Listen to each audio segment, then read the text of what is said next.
Hare Krishna, dear devotees, please accept humble obeisances. All glories to Gurudev, all glories to Jagat Guru Sri Prabhupada. Thank you all for being here today.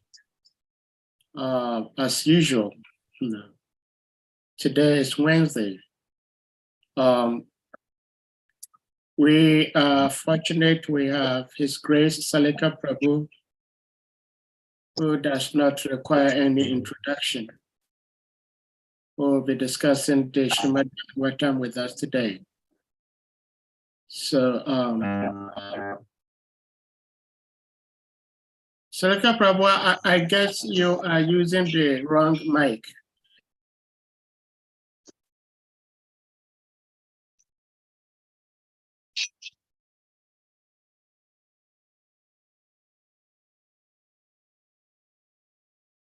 Hare Krishna, I think I should be heard now. Yeah, much better. Yes, this is good. So thank you for being here, Prabhuji. And we're going to put the verse on the screen and then you take it over, please. Thank you very much, Prabhu. Hare Krishna. Hare Krishna.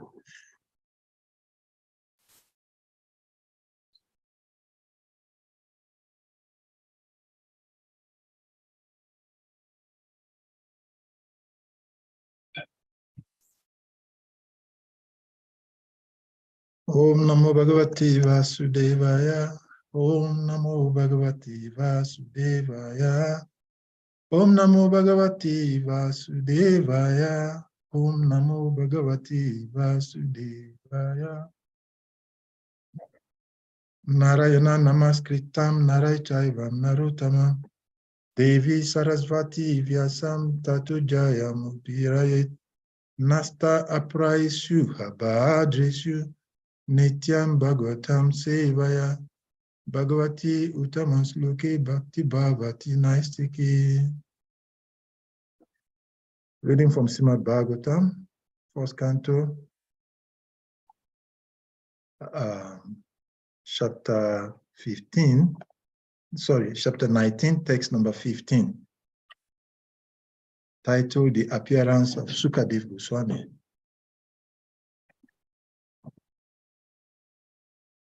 So we'll read the Sanskrit text, proper synonyms, translation, and its purport, a brief one, and then we'll try to do some seva.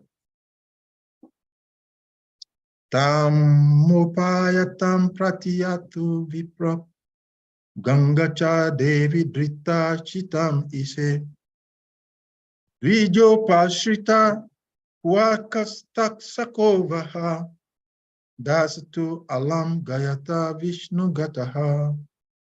Tam upayatam pratiyantu vipra gangacha devi drita chitam ise Dijo pashrita kuk akas taksako va dazatu alam gayata vishnu gata tamopayatam pratiyantu vipra gangacha devi drita chitamse Dijo pashrita kuk akas taksako vaha dazatu alam gayanta vishnu gata. Papa's synonyms. Tam, for that reason, ma, me. Upavatam, taking shelter of. Prativantu, just accept me. Vipra, O Brahmanas. Ganga, Mother Ganges, Cha, also. Devi, direct representatives of the Lord. Drita, taken into Chitam, heart, he say, unto the Lord. Dvija Upashrita, created by the Brahmanas. Kuaka, something magical. Takshakaha, the snake bird. Va, Ida. Dasatu, let it bite. Alaham, without further delay.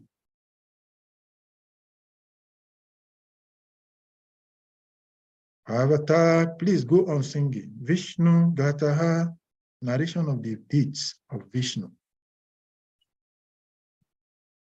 Translation by His Divine Grace Srila Prabhupada. O Brahmanas, just accept me as a completely surrendered soul and let Mother Ganges, the representative of the Lord, who also accept me in that way. For I have already taken the lotus feet of the Lord into my heart, like the snake bed, or whatever magical thing the Brahmanas created, bite me at once.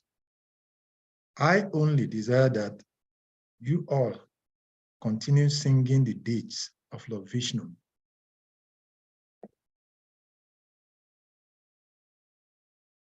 Purport by Srila Prabhupada. As soon as one is given up completely unto the lotus feet of the Supreme Lord, he is not at all afraid of death. The atmosphere created by the presence of great devotees of the Lord on the bank of the Ganges and Maharaj Parikshit's complete acceptance of the Lord's lotus feet were sufficient guarantee to the king for going back to Godhead. He thus became absolutely free from all fear of death. Hare Krishna. Oma Gyanam Timirandasya Gyanam Gyanam Shalakaya Shakshu Militam Jena Tatmai Shri Gurave Namah Sri Chaitanya Manobhistam Stapitam Jena Bhutale Swayam Rupam Adati Swampada Antika 1. Andhyam Sri Guru Sri Yuta Padam Sri Guru Kamala Sri Guru Sri Vaishnavam Sham Rupa Sagritatam Sahagana Raghunatam Tam Sajivam Sahajivam.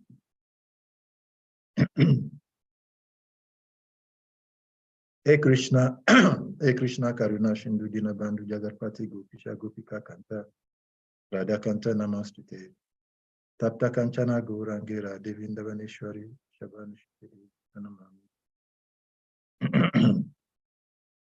Vancha Karpataru Vyascha Kripas Vyasevascha Patitanam Pavashnevi Vashnavi Mokankaruti Vachalam Pangam Lagayate Girim Yat Kripat and Vande Shri Guru Dinatarinan Jai Sri Krishna Chaitanya Prabhu Nityananda Shri Advaita Gadadhar Shivashari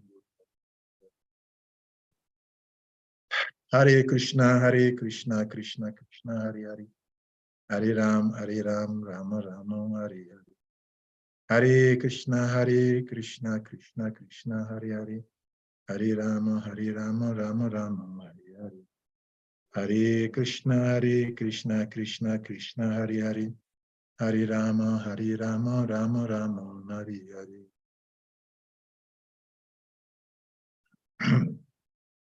Hare Krishna.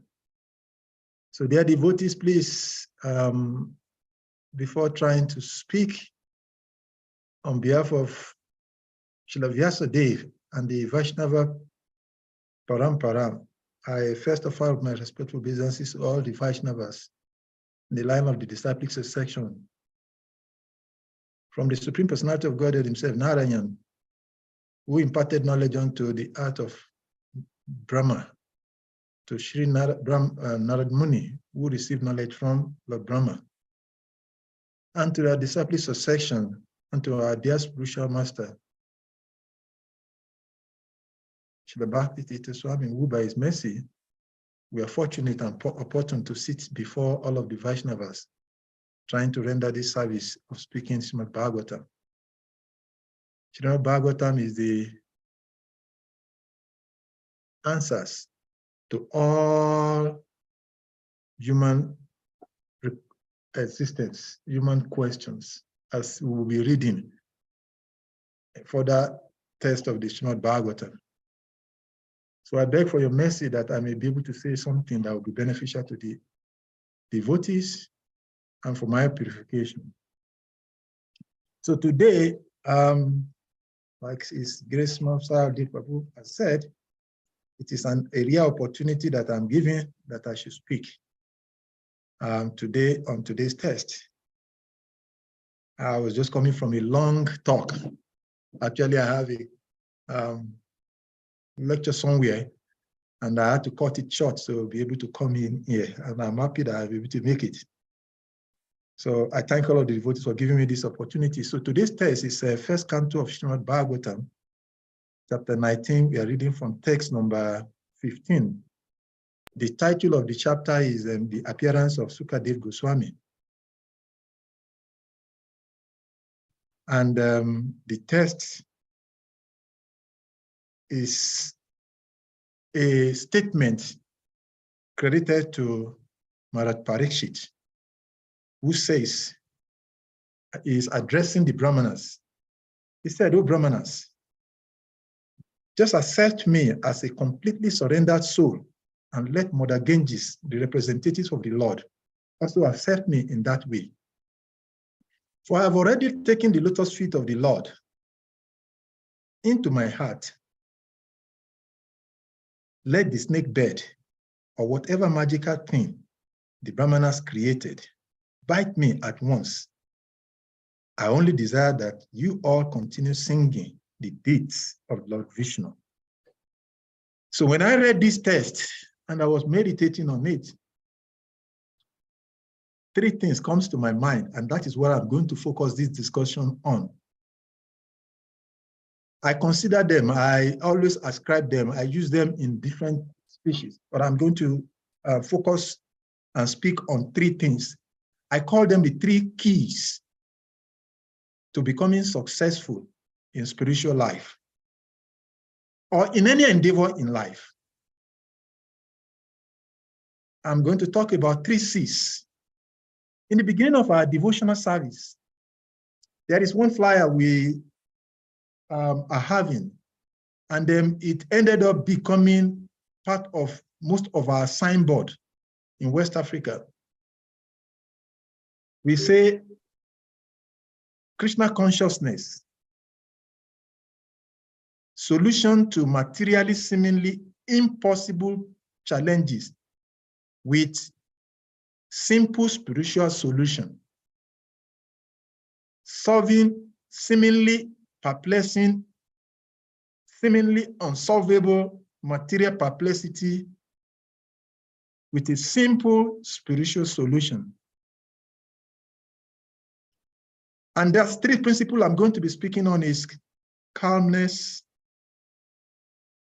clarity, and confidence. But before going into that,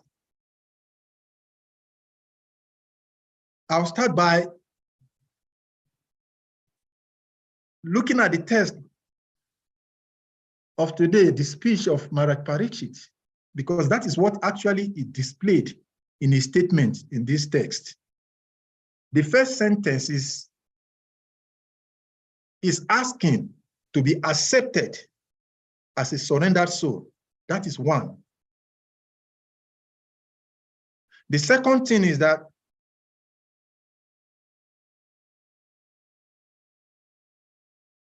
because I have already taken the shelter of the Lord's lotus feet, is asking a question, is making a request, the first thing in the text. And the second thing he said in the text is what he has done. And at the end, he concluded the statement by what he desires to see. 3 things. First, he's making an affirmation that this is what I've accepted. I'm a surrender soul. I've accepted this. I've made this conviction that this is what I am. Then he said, because I have taken that, this is what I desire to see. So generally in life, our perception, when we look at the background of the story to this text that we're reading this day, we've had from the beginning of the chapter of this SRIMAD BHAGAVATAM, the story behind Maharaj Parikshit's the personality he is, how powerful he is, what an astounding real gem king he was, then how he met with a faith that led him to the ashram of sage Samika Rishi, how by the influence of providence, he made a mistake, which we were told is as a result of the influence of higher beings, or ultimately the supreme will. And the situation that led to that, which is the cause of the Brahmana's young sons, inexperienced young Brahmana's son, Shringi. And the statement we are reading here is the way Maharaj Parikshit received the circumstances that manifest itself after that activities. So in this life, we all have so many challenges. And there are multiple of challenges. Because this text we are reading, when we read the scriptures, there is a purpose and there is a focus. The scriptures are supposed to give us understanding of two things: the purpose behind the scripture and what we are supposed to be focusing on. Because when we read the scriptures, if we do not understand the purpose of the scriptures we are reading and the focus that we are supposed to be arriving at after reading, then the purpose of reading the scriptures or practicing spiritual life in general will be futile. So this narration that we are reading about Maharaj Parikshit is a principle, a lila, a pastimes of the Lord to teach us as sadhakas how to change negative experience to positive spiritual life. Changing negative experience into positive experience in spiritual life. And how do one change negative? The reality is that according to the Bhagavad Gita, in the chapter 8 of Bhagavad Gita text number 15,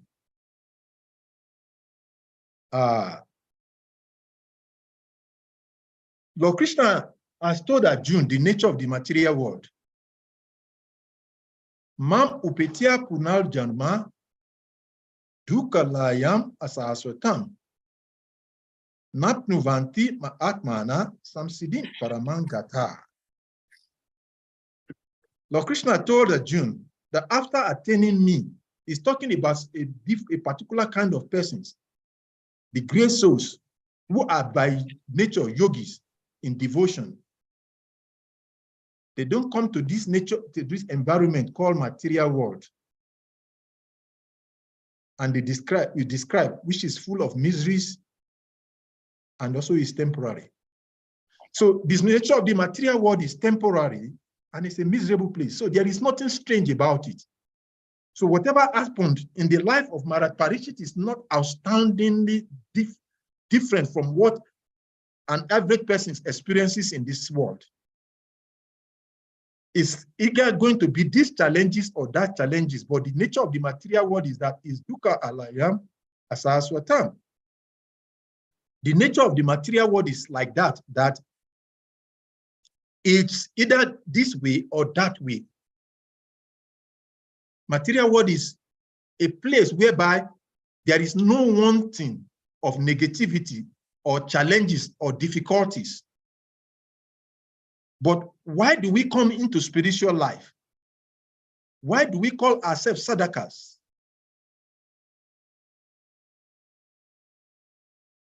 The reason we call ourselves sadhakas is for the purpose of gaining experience on how or what to focus on when challenges of life comes before us. There is no wanting of negativity or challenges in material world. It could be challenges of husband, lack of wife, lack of money, lack of shelter, lack of good health. But there will always be one challenges. There will never be a time that there will not be challenges in this material world. But how we face that challenges is what Maharaj Parikshit's pastime here is trying to teach us. So Maharaj Parikshit in this case is approaching, and in the next couple of verses after this test, we will see the response of the sages, how they glorify his approach to the challenges that is before him. The challenges is that what? He has to face death in 7 days. Now, how we respond to challenges in life has a lot to do with our perception of life. Someone may be optimistic, someone may be pessimistic. And our pessimistic or optimistic nature towards life, just like the common example of half full glass, half empty glass, is dependent on the consciousness of the individuals. And the consciousness or attitude that we have approach to issues shapes our consciousness. How we look at situation is shaped by our consciousness. And that consciousness, how do we develop a particular conception or adoption of life? For most of us, especially in the Western world, coming into spiritual life, we come from a background of where in our lives we were born into, we grew with a perception of life that is based on guilt and fear. I'm not talking about the gross materialistic now, because the materialistic person or someone that is very described as less than a human being is not considered here, because we're talking with devotees. So for those who are on the path of spirituality, whether we call it religion, whether we call it spirituality, whether we call it metaphysicals, these are the persons I'm trying to address here. Our Western life philosophy teaches us we grew up with the concept of guilt and fear. Most of us, 90% of us who are born in the Western world are either Christian or Muslim. This is what we're born with. And when we look at that perception that we were built into, which is as a result of our past life or carried over,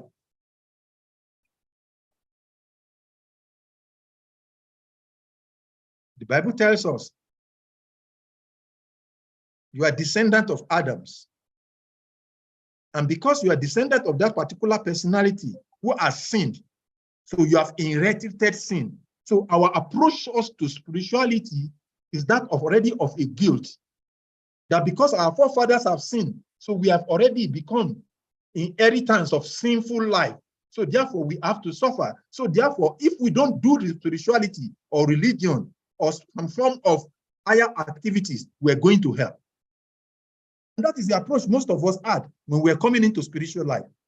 You have to get into spiritual life, or else the karma of the father will come upon us.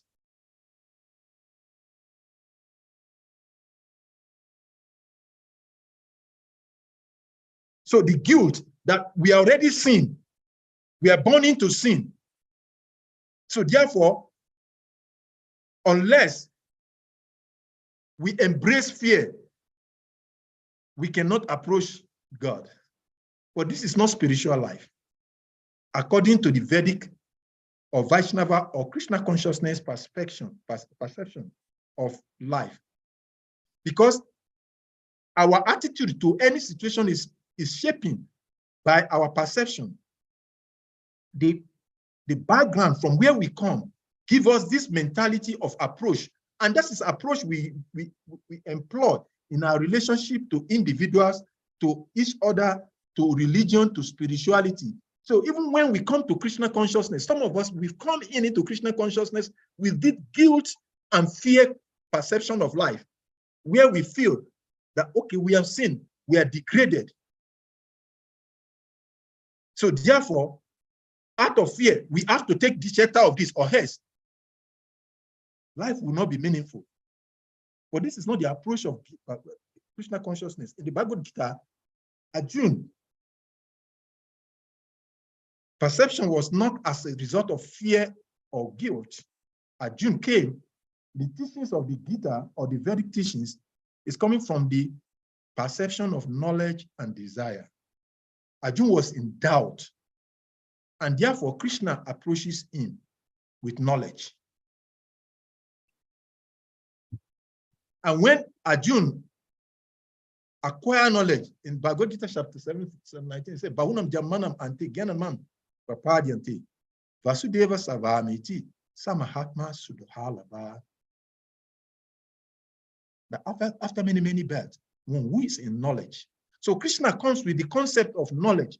Krishna did not tell Arjuna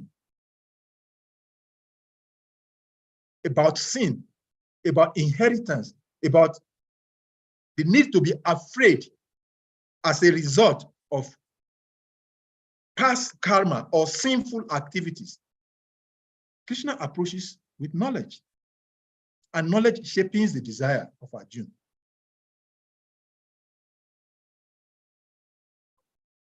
So in the beginning, I mentioned that Maharaj Parikshit is teaching us three things, the three principles, spiritual principles of spiritual success, or success on the part of spirituality, which is to develop calmness as the first C. Because for one to be able to make a right decision, one has to first and foremost develop the quality of calmness. Unless one is in a calm situation, he cannot make the right decision. Maharaj Parikshit's decision on his approach was as a result of his calm disposition. He was neither in fear, he was not in anxiety. And because he was not in anxiety, he was able to make a right decision. But how did he make that? How did he come to that point? In our practical life, our approach is that we most often times when situations come before us, we forget who we really are. And that is what Krishna told Arjuna. In the Bhagavad Gita, chapter 7, text number, in the chapter, chapter 15, text 7, Krishna says to Arjuna, Mamaivamsu Jiva Luke Jiva Bhuta Sanatana, identifying the position of Arjuna. Most often times, our challenges are manifesting into anxiety as a result of the forgetfulness of our identity. Most often times when challenges comes, we want to solve the challenges. We want to take care of the challenges, forgetting that we are part. Krishna is the whole. In the material world, the position of a servant or a part is very unpalatable. Nobody wants to be. Everybody wants to be dominating, control. And because by nature, we are naturally answer, part and parcel. Our strength comes in identifying ourselves on that level of consciousness. So when we try to solve problems, rather than allowing the person who has the capacity to solve problems, who is Krishna, because Krishna is the Prabhu, is the creator, is the origin, is the origin of everything. He knows everything, everything is within his reach. He knows, he has the capacity, he knows all situations. But when we take ourselves into the position of the controller or the supreme, then we forget that we have, our position is to submit ourselves. And when we develop anxiety, we lose our calmness. So the first quality for one to make the right choices or right decision in life is that one must develop calmness. And when one develops calmness, naturally, it would develop something that is outstanding. His character will manifest as good as, like I said, in the next 3-4 verses, the sages will be telling Maharaj Parikshit that your decision is a good one. Unless you are calm, you will not develop character. So this is calmness. So for us to develop the proper mentality, consciousness, to be able to take the right decision, like Maharaj Parikshit is saying in the verse we're reading here, I have taken this decision. For us, he was in a calm situation. He was not in anxiety. And that was as a result of the fact that he recognizes that he is a part, not the whole. And because he has that calmness of heart, no understanding that he is a part, he's not the whole. He was able to develop the proper character and approach to the situation that he befalls him. So before leaving that first C, I will tell a short story to buttress that point. There was a story of this one ancient farmer. This farmer, he had an inheritance of a very vast land of farming land from his great-great-grandfathers. So he was a farmer. But he was not given just only the farmland. Alongside the farm, his grandfather gave him a wristwatch. So these were the two assets that was given to him.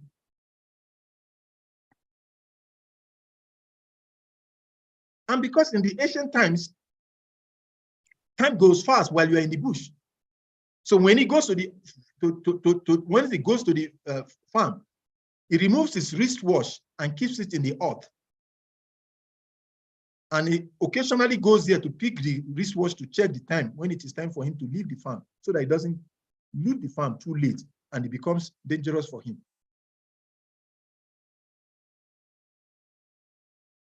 And he becomes so habituated with this that while he walks, after some period of time, he goes to check his watch, check the time. And one day, due to human nature, being prone to making mistakes, he misplaced the wristwatch while he was changing his clothes for work. And he went into the farm. When he remembered, he came back to pick the wristwatch to check the time, and he couldn't find it. And he was lamenting, how do I find this wristwatch?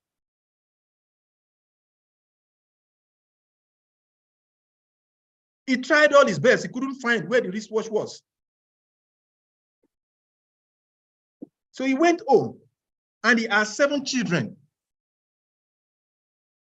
So when they came back, because he was morose, the children asked him, Father, what is the problem? And he told them, my great-grandfather's gift of wristwatch is lost.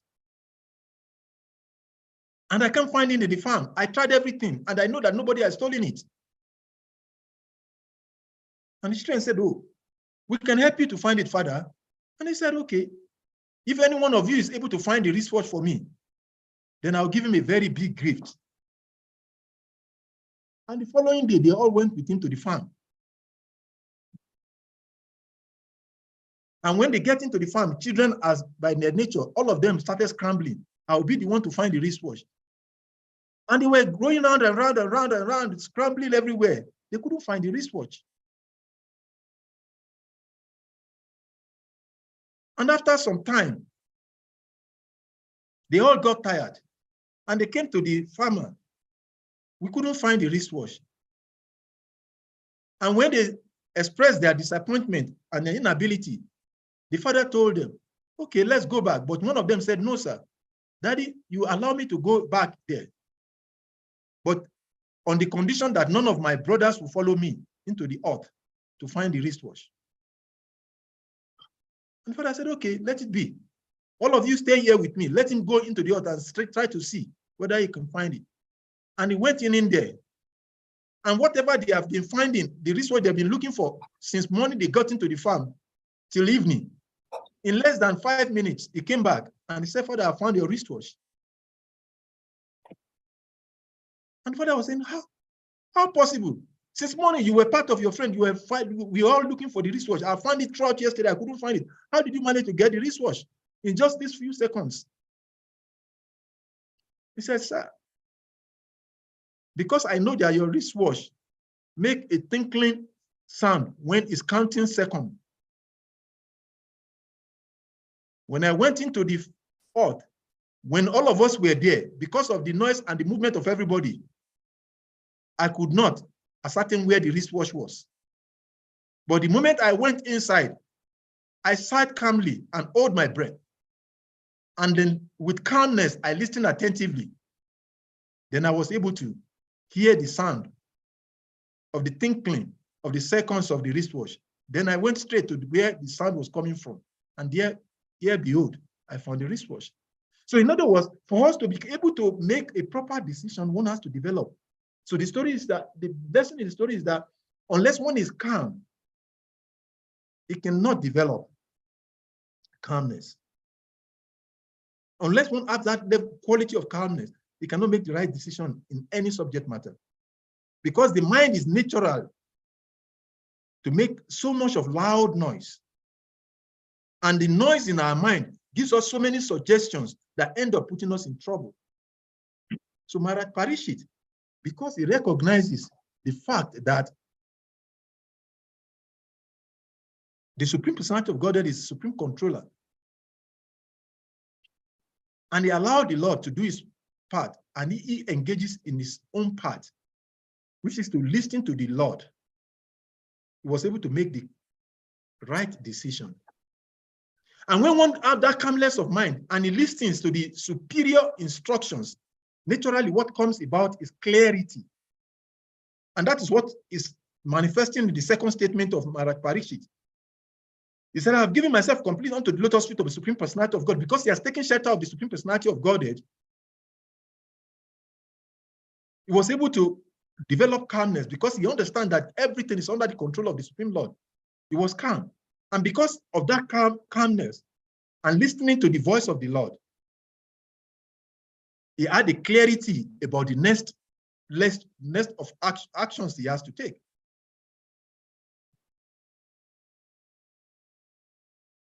So he was able to make the right decision because he had clarity, because of the guidance of the Lord.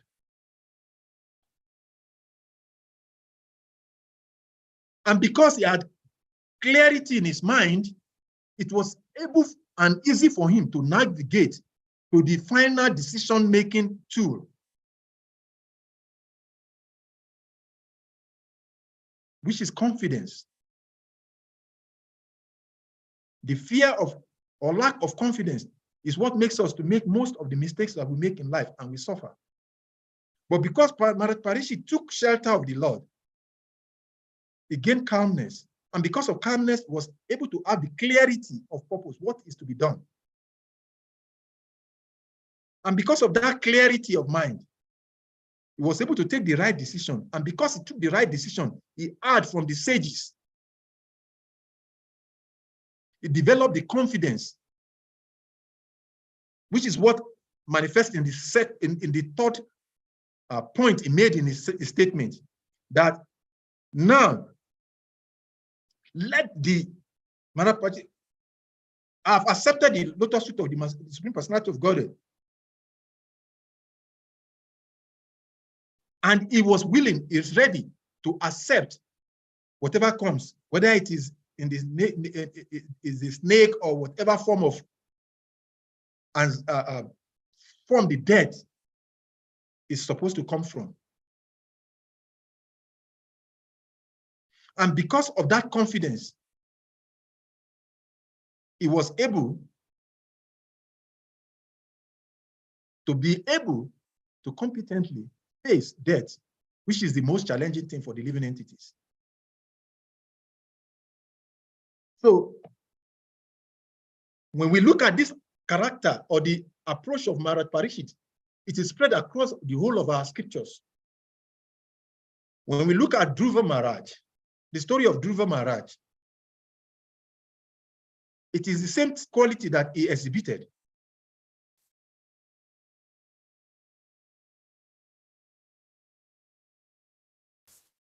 When Lord Ramachandra was banished, Lakshman wanted to fight. But Dhruva Maharaj, when he was met with the disappointment and the ugly statement that was said to him,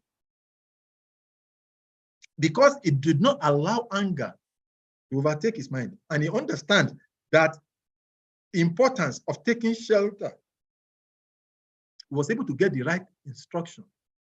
And when he met the Lord, he was satisfied. When we look at Arjuna, the same experience Arjuna had. That which is seemingly unsurmountable challenges in life. And it could manifest in different ways based on individual karma that one brings from his previous life to this life. It doesn't necessarily have to be a particular problem, because in the nature of material world is that there will always be one problem at one time or the other. But our ability to be able to surmount the challenge and come out victorious and attain the ultimate goal of our spiritual endeavor is to develop those qualities that are considered the 3 C's. When we look at, there is a prayer that often I like so much to read when it comes to the issue about death. The prayers of Maharaj Kulashekara in the particular month, Sutra 33, popular prayers, is similar to what Maharaj Parikshit is saying here. In that prayer, Kulashekara said, Krishna Tvadiya Padapankaja Panjarantam Advaiva Me Vishatu Manasaraja Amsaha Prana Prayana Samaya Kalpavata Apita Kanta Parodana Vidaus Maranam Kutaste. Very famous prayer. The translation, he said, my dear Lord Krishna, at this moment, let the royal swan of my mind enter the tangled steams of the lotus feet, of your lotus feet. How will it be possible for me to remember you at the time of death, when my throat will be choked up with mucus, bile, and air? This is the tradition, this is the mood of those who are devotees of the Lord. Because of their disposition, because of their approach based on devotional principles, they are able to develop this mood. When we look at the Krishna Lila, the Gopals in the forest of Vrindavan, when the demon Bakasura opened his big mouth, very big, the Gopals were not scared of the challenges that was coming. They joyfully, happily, playfully marched into the mouth of the demon, because they have the confidence. But the confidence will not come if one does not have the clarity. And clarity about what is to be done will not come if one is not calm in every situation. And calmness will never come if one maintains the position of Ishwara, the controller, instead of the position of a servant, of the servant, of the servant of the Lord in devotional service. So the text we're reading today, Maharaj Parikshit is saying 3 things, basically. Is expressing what is decision? Being faced with the greatest challenge in life, which is death. Of all the challenges, Prabhupada often will quote, the major problem of the living entity in material world is fourfold: birth, death, old age, and disease. But of all of them, the moment one has taken birth, the most dangerous situation is to take death, to face death. And no matter how great a personality is afraid of death. And this greatest danger, one can face it like Maharaj Parikshit is facing it here, that I've surrendered myself. Why is he able to surrender himself? Because he understands his position as a part and part, and not the whole. When one leaves the position of the controller, which is dominant in our life, in our approach to every situation in life, when we want to correct things without allowing the Lord to take his position, we become disposed in our experience in a life situation.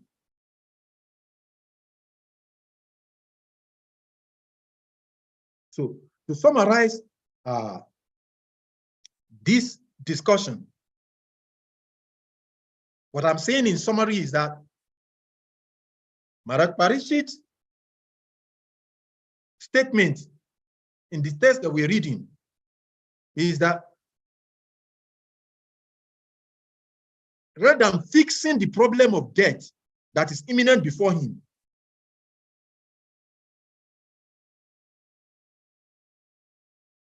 he asks for the presence of God in his life. So the first principle is that for us to be able to face challenges of life, we should rather than asking for God to fix our problem, we should ask for the presence of God in our lives. When we ask for the presence of the Lord, and the Lord becomes present in our life, we will gain calmness of mind.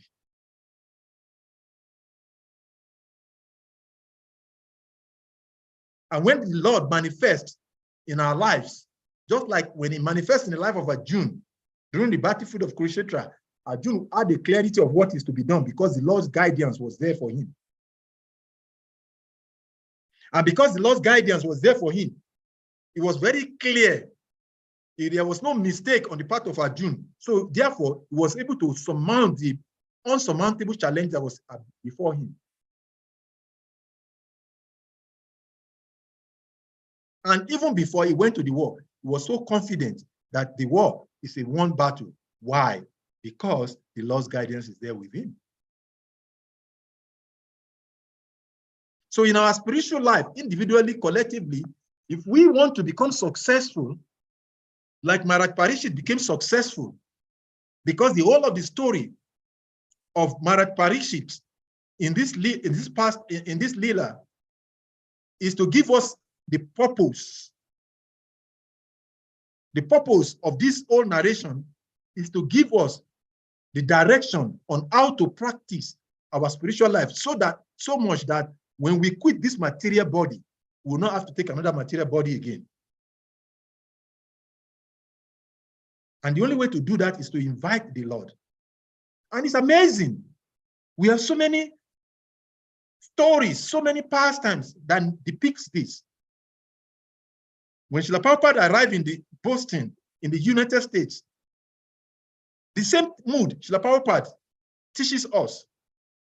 He said, Krishna, how will I talk to these people? How do Prabhupada speak to the Westerners with his heavy tone? He said, I don't know. But if you, Krishna, if you so wish, make me dance. So this is the tradition of the devotees. And if we want to become a devotee, which is what qualifies us to go back home, back to the kingdom of God, then we have to develop the mood that Maharaj Parikshit is exhibiting here, and all of the devotees of the Lord exhibited. When we develop the mood of allowing the Lord to be present in our life, rather than asking God to fix our problem, then life will become meaningful.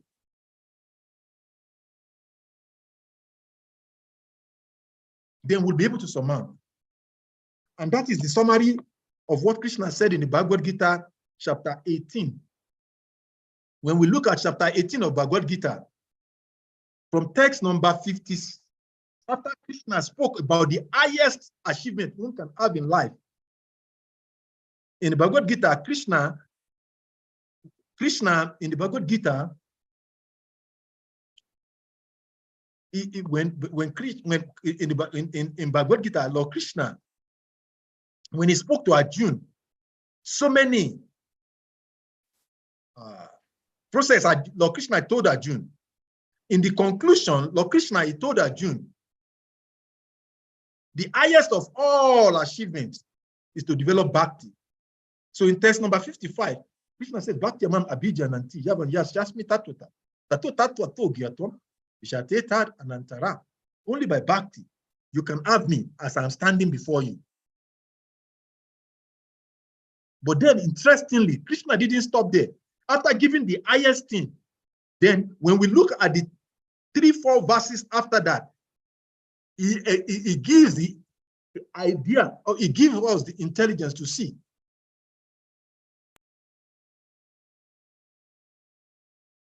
the character of those who have become bhaktas. So in text 56, Krishna told Arjuna that although engaged in all kinds of activities, my pure devotees under my protection reaches the eternal and imperishable abode by my grace. That is what Maharaj Parikshit had attained. Because Maharaj Parikshit, he has allowed Krishna to come into his life. That is the decision he took. So Krishna is saying here that because my pure devotees, whatever activities, whatever challenges, whatever situation that they find themselves in, because they have taken shelter, because they have taken to back under Krishna's protection, the most unachievable, materially conceived, will become achievable.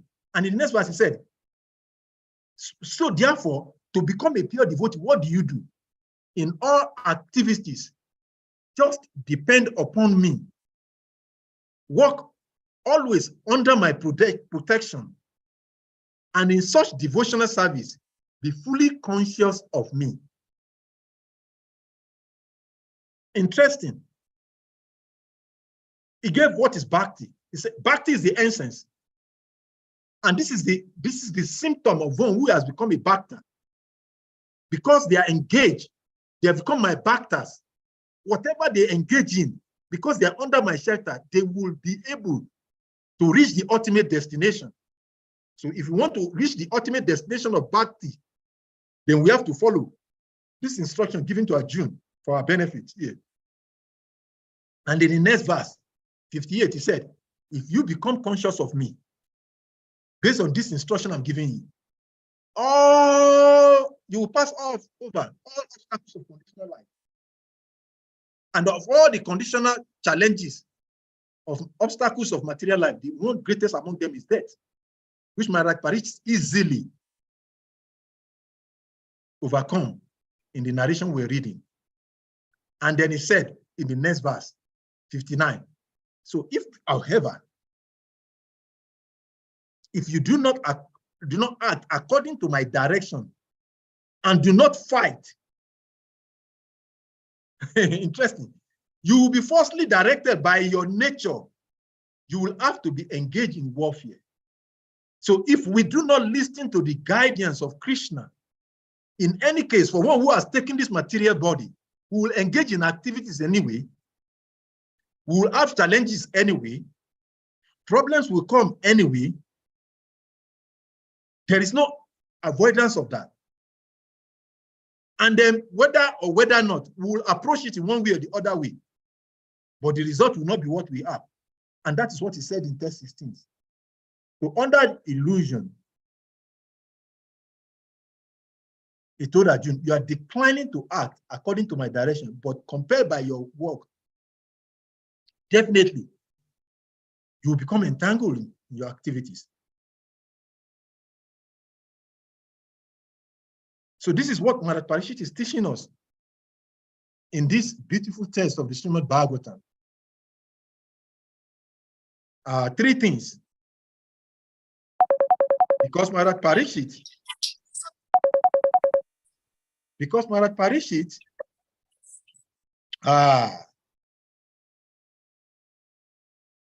he allowed the Lord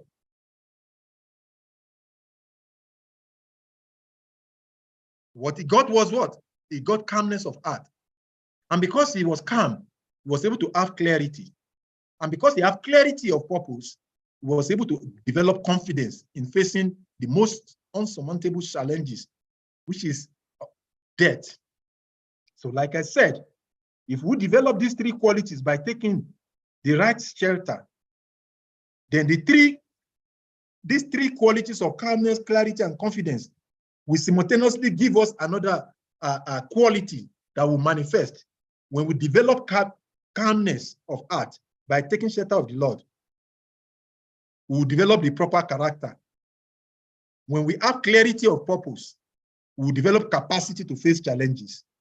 And when we have confidence, we will develop the competence in our devotional service.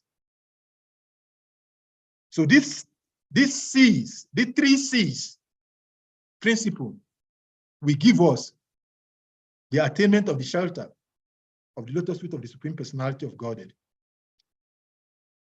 So in summary, this is where I'll summarize this class. In the whole of the class, I've said three basic things.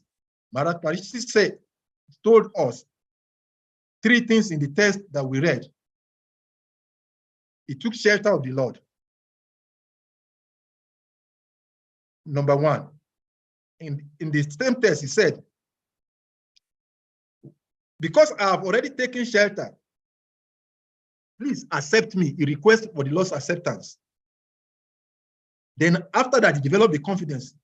Let the snake or bird or whatever it is in the form of death come. I'm ready to face it because he has developed confidence. And the confidence has given him the competence required to face the most challenging situation of life, which is death. So I would like to stop here and allow for questions, comments, contributions, and corrections in the course of the discourse. Thank you very much. Hare Krishna, thank you so much, His Grace Salika Prabhu, for the class. Lots of information. And personally, I find lots of things discussed in this class kind of questionable. Okay. And I believe devotees also may have some questions to ask. And please, if you do, just indicate by using the hand emoji or you use your physical hand to ask your question. Make your comment, statements, or share your realizations. Now, Salika Prabhu, in first place, thank you. Thank you for the class. It's beautiful as always. Now, I have a question from the text itself, okay. Because a lot of stuff here. Mm-hmm. This is Maharaj Parikshit speaking. He's saying that, for I have already taken the lotus feet of the Lord into my heart. What does he mean by that? What does it mean when Maharaj Parikshit is saying that he has already taken the lotus feet of the Lord into his heart? And what will that mean if another devotee says that I've already taken the lotus feet of the Lord in my heart? What does that mean? I don't understand. Question. Beautiful question. I will answer your question by narrating one story. Most oftentimes, when we say we are devotees or aspiring devotees, in most cases, we deceive ourselves because we have actually not accepted the part of bhakti. And that is why it is difficult to understand why Maharaj Parikshit will be saying, I've taken the lotus feet of the Lord into my heart.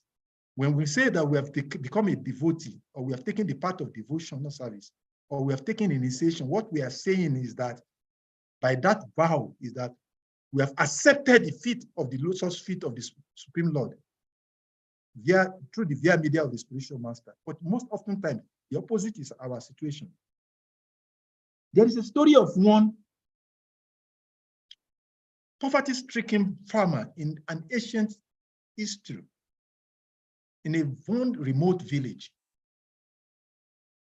This farmer is so poor that naturally, as a poverty-stricken person, he could not live in the main heart of the town. So he lives in a very distant part of the kingdom.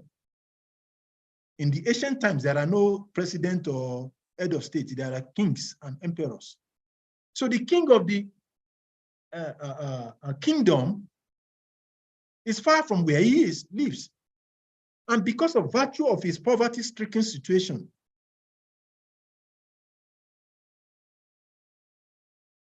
we all know what a suburb is like. Every part of the world, whether it's in the US, whether it's in Asia, whether it's in West, anywhere. When you say somebody is living in a suburb, there will not be good road, there will not be water, there will not be proper shelter. Everything will be there, will be deficient. And such was the case of this poverty-stricken farmer. But this farmer always hears the glory of the king, that the king is such a very wonderful person. And he is so kind that he took all of his subjects as his own children, which is the quality of what a king should be. So he will always meditate, when will I be able to meet this king? But because of his poverty-stricken situation, his distance from the kingdom, and then naturally, a poverty-stricken person like that cannot have access to just go to the king. So he was meditating in mind, when would that day come when I will have opportunity to see the king? And when I have the king, I will tell him of all the challenges I'm having. And the challenges are from bad road, tattered house, lack of food, and so many, you can name them. So by dint of fortune, someday, the king decided to go to the suburb. The king, they naturally go to the forest. So by dint of the fortune of this poverty-stricken farmer, the king decided to pass through the farm land where he farms. So when he started hearing the footsteps of horses, then he saw, what is happening here? Then he came out from the deep part of the farm, and he came to the left side of the farm. And behold, he saw the king coming from distance with his entourage, so many horses around him. And he said, oh, what a good fortune. I've been meditating and praying for this all my life. Now, of all these problems, which of them will I ask the king to fix for me? I would definitely have to ask the king to fix a problem for me. All this, but if I ask him for all of them, he may not fulfill it. So which one am I going to ask for? I should ask for which one that is most important. But because he was in this mood, he couldn't identify whether he should tell the king to make the road leading to his place very nice, whether it is his tattered roof and a broken house that he wants to ask the king. He doesn't know which one to ask. And meanwhile, the king was approaching gradually and coming closer. As the king was coming close, then he started meditating. So now I'm in a situation I don't know which is what to ask for. Ah, God, can you give me your grace? And as he went back, remember, he was thinking of what to ask. He was trying to ask something, but at a point, he decided to relax himself. And instead, he started thinking inwardly. Then at that moment, inspiration came to him. And he said, if I ask the king, even if he agrees and to give me one of the things I want, the other things will still be there. let me leave it to the king to do what he thinks is the best for me. So therefore, when the king comes closer, I will not ask him for anything in particular. I will only ask the king to visit my abode. So based on this resolve, when the king came closer, he came by the side. He bowed his head, and the king waved him. And he said, my lordship, if you are kind enough, can you please allow me to ask for something? And the king, because of his nature, is very kind, loving, caring king. He said, yes. What is it that you want? Because everybody would have missed the king asking for something. So the king was expecting him also to ask for something. So, but this poverty-stricken farmer didn't ask for anything. He said, my dear sir, I have only one request. Please, could you find it possible in your kindness to visit my abode? That's all I wanted. I don't want any other thing. And the king was put back. He said, what? Naturally, when people at this level of mentality comes, they will ask me for money, they will ask me for riches, they will ask me for land, they will ask me for this, they will ask me for that. But this farmer is not asking me for any. He's simply asking me to visit him.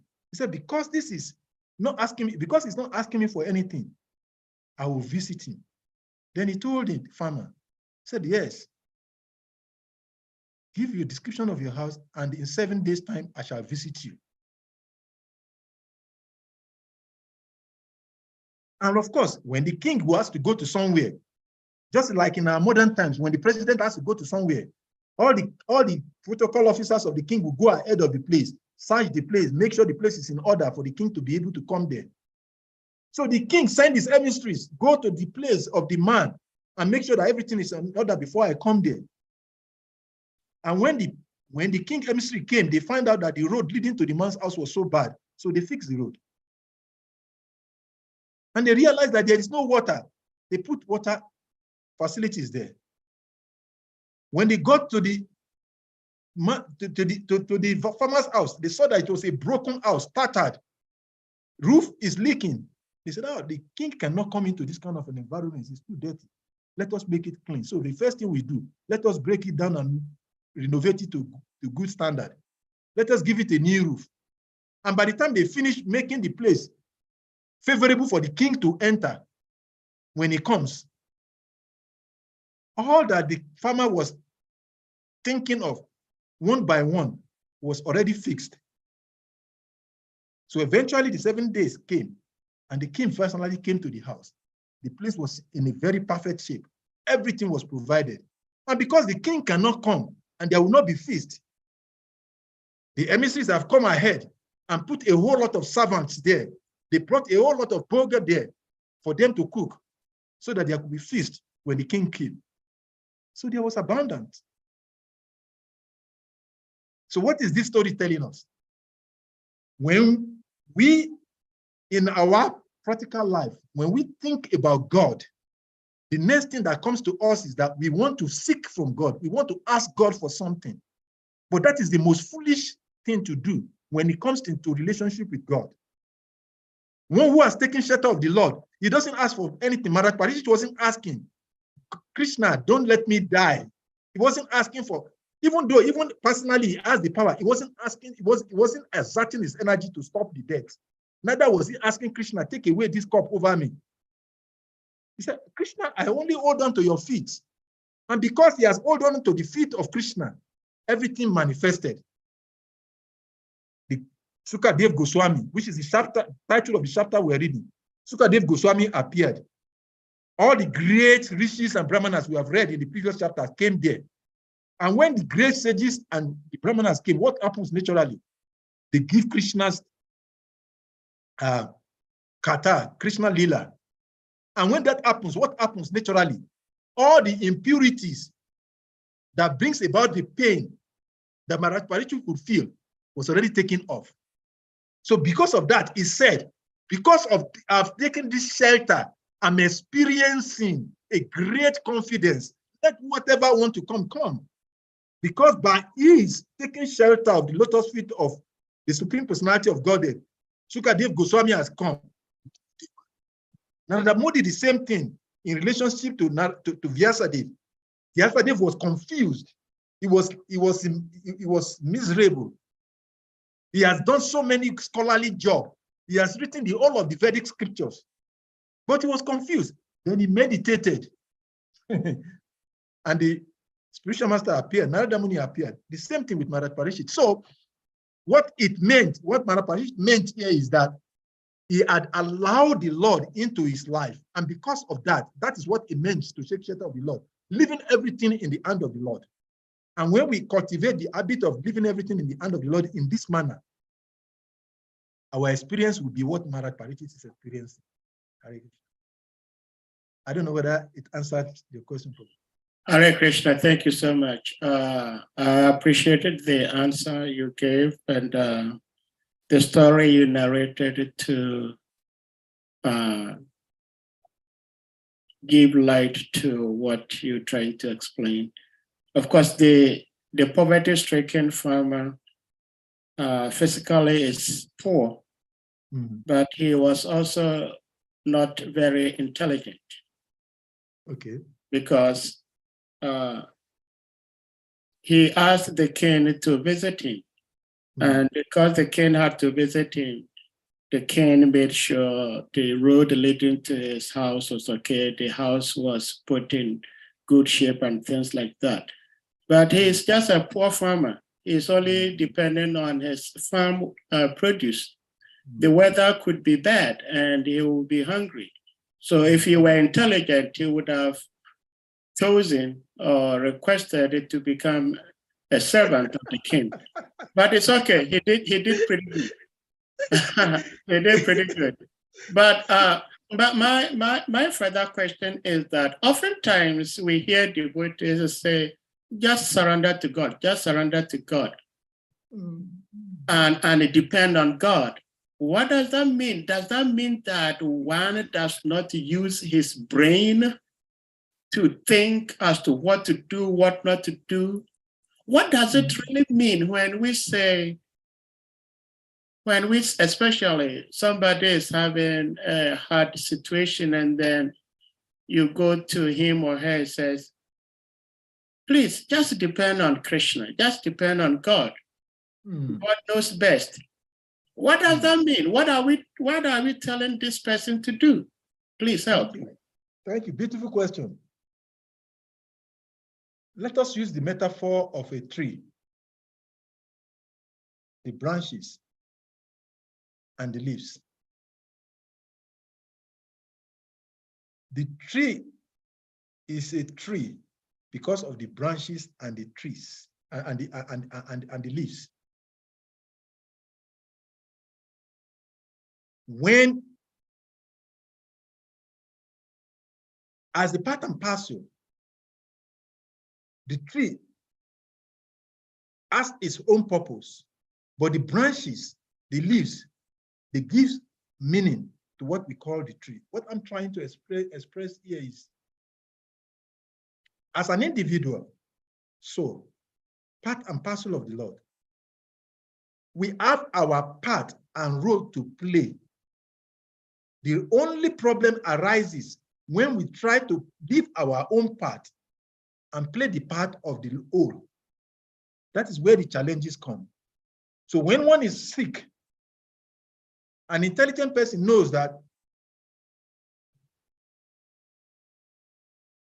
in the presence of the most perfect medical doctor, in the application of the best medicine, with the best facility, it does not guarantee the safety or the curing of the patients. So one must do his part. The fact that we say surrender to the part to God does not necessarily mean that one should become negligence of his own part as a part. Arjuna, when Krishna told Arjuna, Sarva Dharma Parityajam Mam Ekam Saranam Vraja, surrender unto me. Krishna didn't tell Arjuna not to fight. Arjuna's surrender was to fight but fight for Krishna. So in our practical life, there are what is expected of us as individuals, but the challenge is that we do not know what is to be done, when to be done, and what not to be done. So for us to know what is to be done, we have to take the shelter of the Lord through the spiritual master and the scriptures. Because whatever is needed to be done in respect to anything that we can think of and even we cannot think of in life is already embedded in the words and the inspiration given by the Supreme Lord in the form of his holy scriptures and the manifestation of the spiritual master. And that is why when his soul becomes fortunate, he comes in contact with the representative of the Lord, then he gets guidance. So what did Sukadev Goswami gave to Maharaj Parikshit? He didn't give him a weapon to fight the snake that is going to come and bite him to kill him. The sages did not advise Maharaj Parikshit to build a wall around himself so that the snake cannot enter. They simply gave him Krishna as the ultimate protector. And when he accepted that, he was able to take the right course of action. So surrender does not mean inactiveness or inaction. Surrender means taking action under the guidance of the Lord.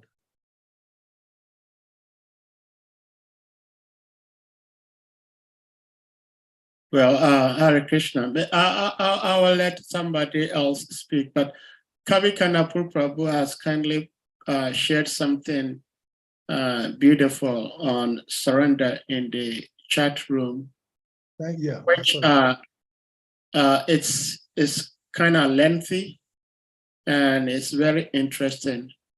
But that what Kavi Kanapur Prabhu has shared in itself will take us 20 years to discuss, because so many people talk about this surrender, just have a pinpointedness, surrender to Krishna. But you do not have the brain, you do not have the mind as to what to do, what not to do. Like the verse, Salika Prabhu, the verses you referenced us to, which is Bhagavad Gita. Chapter what? What is it? Chapter 18, the last chapter, starting from 57, right? That is where you started. In all activities, just depend upon me. This is what Krishna is saying. In all activities, just depend on me and work always under my protection. See, in such devotional service, be fully conscious of me. This tells me that those of us who come from West Africa, we know this. A hen may have chicks following her. And when the hen sees a hawk in the sky, it will make a sound and spread its wing. It's giving the chicks protection. Now, if the chick does not run under the wings, he's not going to get the protection. So we should know what protection Krishna is giving us. We should see it so that we can go under it. But if we do not even know it, how do we take shelter of it? If you become conscious of me, you will pass over all obstacles of conditioned life by my grace. If you do not act according to my direction, so Krishna is personally giving directions. In our case, we do not have Krishna here giving us direction. We hear voices from our mind and our heart. We do not know whether it's Krishna or it is our stupid carnal mind. The best bet is you go to a spiritual master. Now, do spiritual masters err? Do they make mistakes? But don't answer my question. Let's go to Kavi Kanapur Prabhu. Please unmute. Yeah, let Kavi Kanapur come. But one thing I wanted to quickly respond to that is that I think Kavi Kanapura will speak on this, but the practical application of surrender is what Kavi Kanapura was sharing in the chat room. And there are 6 of them. Anukuliasia Sankalpa, Pratikuliasia Valjanam, Prashia Atieti Vishwaso Gopitive Varana Tata, Atmani Ksipa, Karpanye, Chada Vida Charanagati. And it is explained that they are they are applicable in 6 steps that one should desire only in accordance with the desire of the Lord. And that desire is what, when we desire for the Lord, naturally, what manifests is that the Lord, as he also has said in Bhagavad Gita, Teksham Saktakta Yuktanam, when we desire for the Lord to take control, it is not that the Lord makes us inactive or we become robot, but the Lord will give the guidance. That limitation, that condition that you're talking about, that is not allowing us to be able to know what to do. Krishna says in the next verse of that particular verse of Tesham Saktakta, he said, Teksham Evanu Kampatam Aham Agyana Jantama. Nasayami Atma Bhavasto Gyana Dipena Baswata. He said, I who is residing in the region of the earth, because Krishna is in your heart. When Krishna, that's why we say that we have to develop these 3 qualities, because when we allow, the problem is that we don't allow Krishna to come into the heart. When we allow Krishna, when we seek Krishna, when we allow Krishna to come into our heart, the first thing that will happen is that the Lord will develop that outstanding calmness. Anxiety will dissipate because the knowledge will clear up that anxiety that we're having. And the moment we have that clear mind, the challenge is that our heart, our mind makes so much of noises. And we hear so many things in the ears of our mind that block the hearing of the voice of the Lord. The Lord has a practical guide to every practical problems that we have. But allowing that voice to come true is what we lack. And the only way to have that is to go meditatively, to take shelter of the Lord. And to take shelter means that what? We have to go inwardly. It is said that one would desire only, just like Maharaj Parishit said, the Lord, I've surrendered to you. Now give me guidance. It will happen because it is practical. And we all have experienced this in our devotional life. And we know that these are what is not acceptable to the Lord. So we reject those things. And what is called faith? Because all of this we are talking about relates to the first step in devotional development, Shraddha. It all has to do with our faith. If one does not have faith, no matter what is said, one cannot. So the whole process of hearing instill in us, the confidence, the clarity, and the purpose to be able to accept the Lord. So on our own, we cannot do it. And we can Prabhu, please, your comment.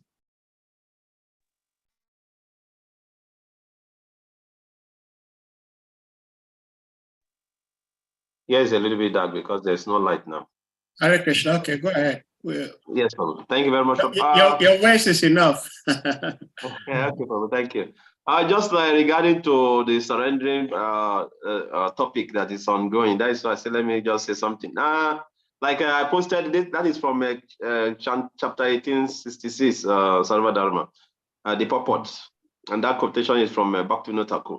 And just like Prabhu has been explaining, surrendering is a gradual process.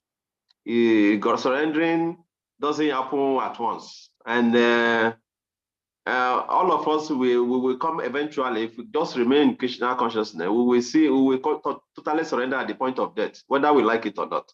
That one is sure. And that one is sure, 100%. When we know that there's no other way, we will surrender. We should just remain in Krishna consciousness till the time of death.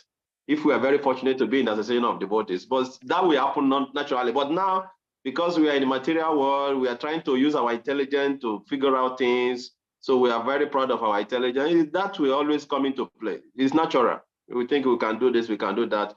But when we are pushing to the wall at the time of death, and we see that actually nothing is under our control, naturally we will surrender. Just like the purport I put in the chat room. Yeah, the beginning is to accept the principle that is favorable to devotional service and reject those who are not favorable. That is the beginning of surrendering process, as explained by Bhakti Thakur.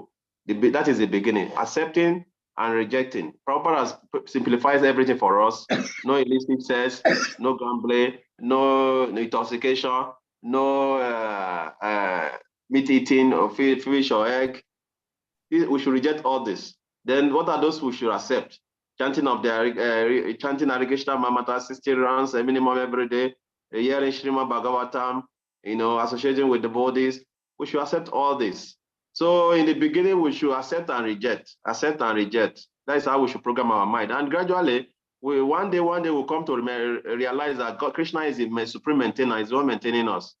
That even a blade of grass cannot move without his attention. We will gradually come to that level until completely we will surrender everything to him. So that's why I say, let me contribute that surrendering process is a gradual process. And if we want it now, means that we have to become pure devotee now. Just like Parishit Maharaj, as he is caused to die within 7 days, he left everything. It's natural. Because he's in the process of Krishna consciousness, he's a devotee naturally. He will give up everything. He will surrender completely. So it's a natural process and it's a gradual process also. Hare Krishna. Thank you very much, Kavi Kanapur, for that support and comments. Devotional service is very sweet. But that same sweet devotional service is very bitter in the beginning of devotional service. And Prabhupada will always give the example of a man suffering from jaundice. He tastes everything as bitter, even sugar, which is very sweet. But when he continues taking that sweetness of the sugar, over time, that disease of jaundice, which is creating that bitterness, will bring about the sweetness back, and the disease of jaundice will be taken off. So in the beginning of our devotional service, whatever being said does not make meaning. It doesn't make sense to our mundane, conditioned mind. So it is understandable. It is realistic, and it is sincere enough for someone to admit that my mind is disturbed. My mind, I cannot relate to this. But then, whether or not, the reality is that we must listen to something. So if we have to listen to something, let us listen to that which will purify us.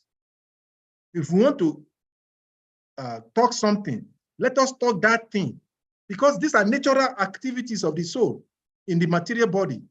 We want to hear, we want to talk, we want to dance, we want to eat. So do all of those in Krishna consciousness. The same thing, but do it in Krishna consciousness. And then over a time, we should not bother our mind about the challenges that are there, because they are, that is why the Bhagavatam call it is superfluous to the living entity. If the material miseries of the living entity is so superfluous to him, the miseries is so superfluous. And when you check the word, Prabhupada is very, very, very, very powerful when it comes to use of word. When you check the meaning of superfluous, literally, it means that unnecessary, especially through being more than enough. Something that is unnecessary, but it's more than enough. It's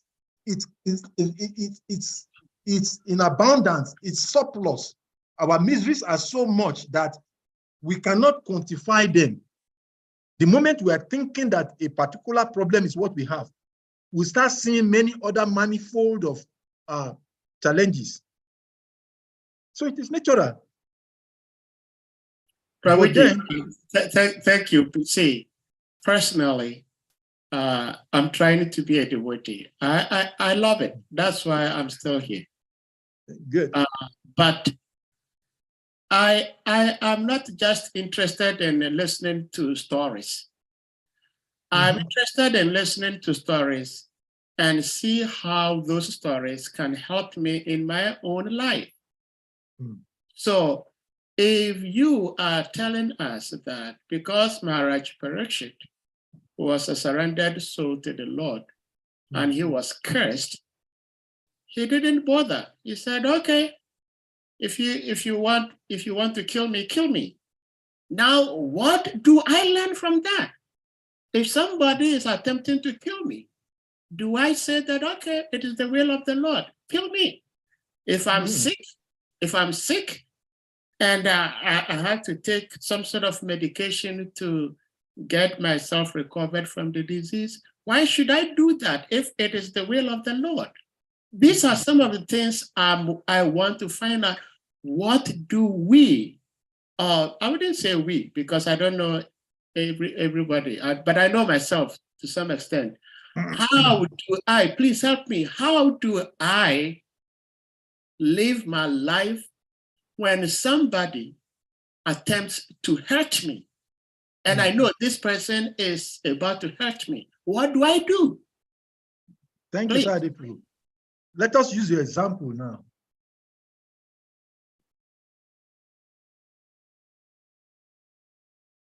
Okay, sorry. It's okay. So, sorry for that distraction. Let's use your example, Sir Prabhu.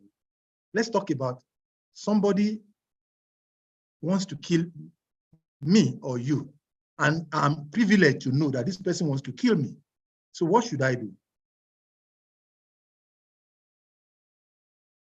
The first thing to do is that the natural instinct is that you try to put some mechanism in place to protect yourself. That is not what we are saying should not happen. But that mechanism of protection should not take the position of absolute confidence in our heart, because in the face of all protection, men still fall down to attacks in the presence of all the protection that is available in this world. And we can give so many examples. There are so many. You and I may not even have the capacity to protect. I share a story.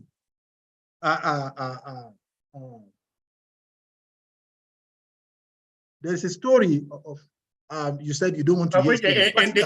In the presence or in the midst of unlimited, powerful, useful medications, people still die.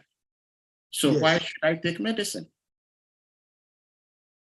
Because as your part is to take the medicine, but the result is not in your hand. Okay, I said this because you were saying that some people may try to defend, but God is the ultimate defender, which we all know. Yes, so but if you are going to defend and you're not going to be successful, if God doesn't want you to be successful, then why should you? But how do I know? Because your duty, you have a duty, a role to play. Just let us use, you are a nurse. Let us use a medical example, metaphor. A patient and a doctor. A patient comes to your hospital and said, I'm not feeling fine. And after so many questions, the doctor analyzed and he conducted some investigation and said, oh, dear patient, you are suffering from malaria. So does the knowledge of the disease cure the disease? Definitely no. No matter how, the first thing is that when he knows that, oh, it's malaria, he reduces the problem of what? The anxiety that goes with the disease, because most often times our challenges are minimal in comparison to the anxiety that will mount out of it. we make a mole out of nothing of our challenges, because whatever we go through has no bearing compared to our consciousness or the anxiety we mount on ourselves on those things. So when the doctor says you are suffering from malaria, imagine somebody during the epidemic of COVID-19, there are so many who died ignorantly as a result of what? Because they are having cough, which is associated with cold. But because they are afraid of being subjected to the test of COVID-19 or being considered to be COVID-19 infected, they tried to hide it and they died. But what they needed was just a cough syrup to take care of that cough, because it wasn't COVID. So the anxiety we attribute or we attach to the problem is most often time greater than the problem itself. So when the doctor comes and tells you you have malaria, that does not mean that the problem is solved. In the same way, when you hear from the doctor that, okay, you are suffering from malaria, these are the medications for malaria, it still does not solve the problem of malaria. It only goes further to getting you close to solving the problem of malaria. You still have to take the medication. And even when you take the medication, it is still not enough. You still have to follow the regulation of the prescriptions from the doctor. That is, if the doctor says take one morning, afternoon, one evening, if you decide to take the 3 in the morning, you may end up dying immediately, even though it is the right medicine, but in the wrong usage will kill you. So in the same way, the doctor has his role to identify the disease. The doctor has the role to give the prescription. The doctor has the role to give the medication. But it is this patient also, after getting all of that from the doctor, does not say, because I've paid the doctor $1 million, he has prescribed, he has given medication, then I'm okay. If he goes home and said, I'm okay because I've paid the doctor and he has given me everything, he will die. So the patient still has to do his own part. So when we talk about surrendering to God does not mean inaction. It means that we still have to do our part, but we allow God to do his part. And what is the part of our own? Our part is that, okay, we are powered by the perplexities of life in whatever shape it comes, whether in lack of money, lack of husband, wife, whatever shape. There are so many. And that's why Papa used the word superfluous. You cannot count the problems that face the living entity, but in whatever shape they comes, the first thing is that identify a good doctor. And of all these doctors, the supreme doctor is Krishna. So when we approach him, he said, the best medication is what? Surrender to me. What is the surrender to him? Krishna, I'm allowing you to take control of my life, but my duty is what? Hare Krishna, Krishna Krishna, Hare Hare, Hare Ram, Rama Rama, Hare Hare. And in 10:10, I quoted earlier, he said, Dadami Buddhi Yogamtam, I will give the intelligence, that which you are worried about, what to do or how to do. Krishna says, I will give the intelligence on what is to be done. The most often time, the challenge is that we don't know what is to be done. But Krishna will give the intelligence. That is what he promised. Just like the doctor will give you. Yes, you are suffering from malaria. I will give you quinine. Quinine will solve malaria. But you have to take it. And part of what we take is to first follow the process, the footstep, and the guidelines of surrender. When Krishna told Arjuna, Masucha, Krishna didn't go to the battlefield and start fighting for Arjuna. He gave Arjuna the guidance, but Arjuna still had to fight. And in some cases, he found himself in a very precarious situations. So surrender does not mean inactiveness or inaction. It means action in the right direction. Well, thank you so much, Prabhuji, for attempting to answer my doubts. Shimabara Prabhu, please unmute. I still have my doubts uncleared. It does not mean that you did not speak the right thing. You spoke the right thing, but I still have other doubts. Srimad Prabhu, please speak. Hare Krishna. Hare Krishna. Well, I think just on the same question. Prabhuji, can you check your mic? Your voice is kind of not clear. How is it now? Is it better? No. No. No. Okay. Just 1 minute. Okay. How is it now? Better, yes. Better. Okay. Very good. All right. So so on the same question, I think Salika Prabhu tried to answer the question. I want to make a little contribution on the same point. Yeah. What do you do if somebody wants to kill you? What do you do when you are in a precarious situation? Do you just surrender? That's the question, I guess. Yeah. The first principle of self-preservation, they say the first principle of survival, the first principle of survival is self-preservation. So if I know, I'll kill you before you attempt to kill me. Yeah. I knew that was what we were waiting to hear. But then, okay, go ahead. Even though the first principle of survival is self-preservation, we cannot imitate the pure devotees, Mara Parishit, because we've understood that theirs is lila. So they are playing a role for something to manifest. So we are fighting our own karma. So we still have a role to play in what happens to us, But unlike the pure devotees who are here just to act as puppets in the hand of Krishna for something greater to manifest. So we cannot imitate them. So we cannot say Mara Parishi said, okay, let the death come. So now if anything happens, I'm also going to say, let death come. That would be stupid. We have seen in the case of the disciple of Narada, the snake. So he was surrendered. And then he said, now I'm going to give up all my, poisonous activity. And then ants attacked him. And he just stayed there. He was about to die. And when Narada came, when Narada saw he was dying, he said, why are you like this? He said, because I'm surrendering now. I'm trying to be humble and surrendered soul. And Narada said, don't be stupid.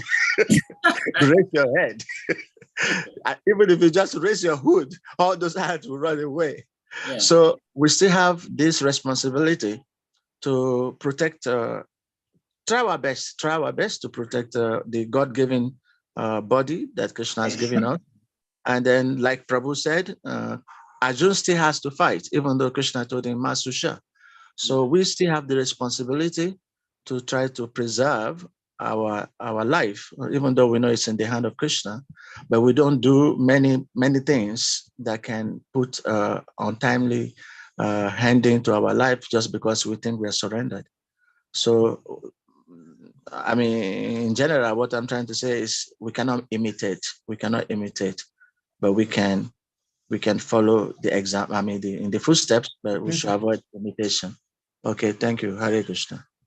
Hare Krishna. Thank you so much, Prabhu, for your elucidation and comments.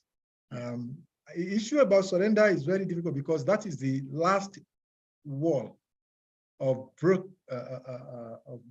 Maya that we have to break through to be able to get to the other side.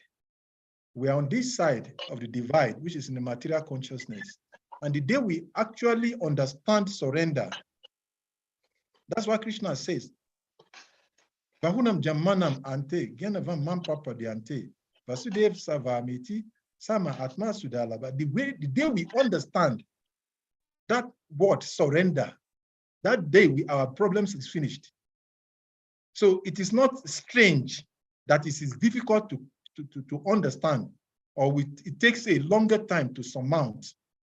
But the fact is that we should understand, because it's the last straw in our endeavor to become free from the entanglement of material nature. So it will not go so easily because we didn't get here so easily.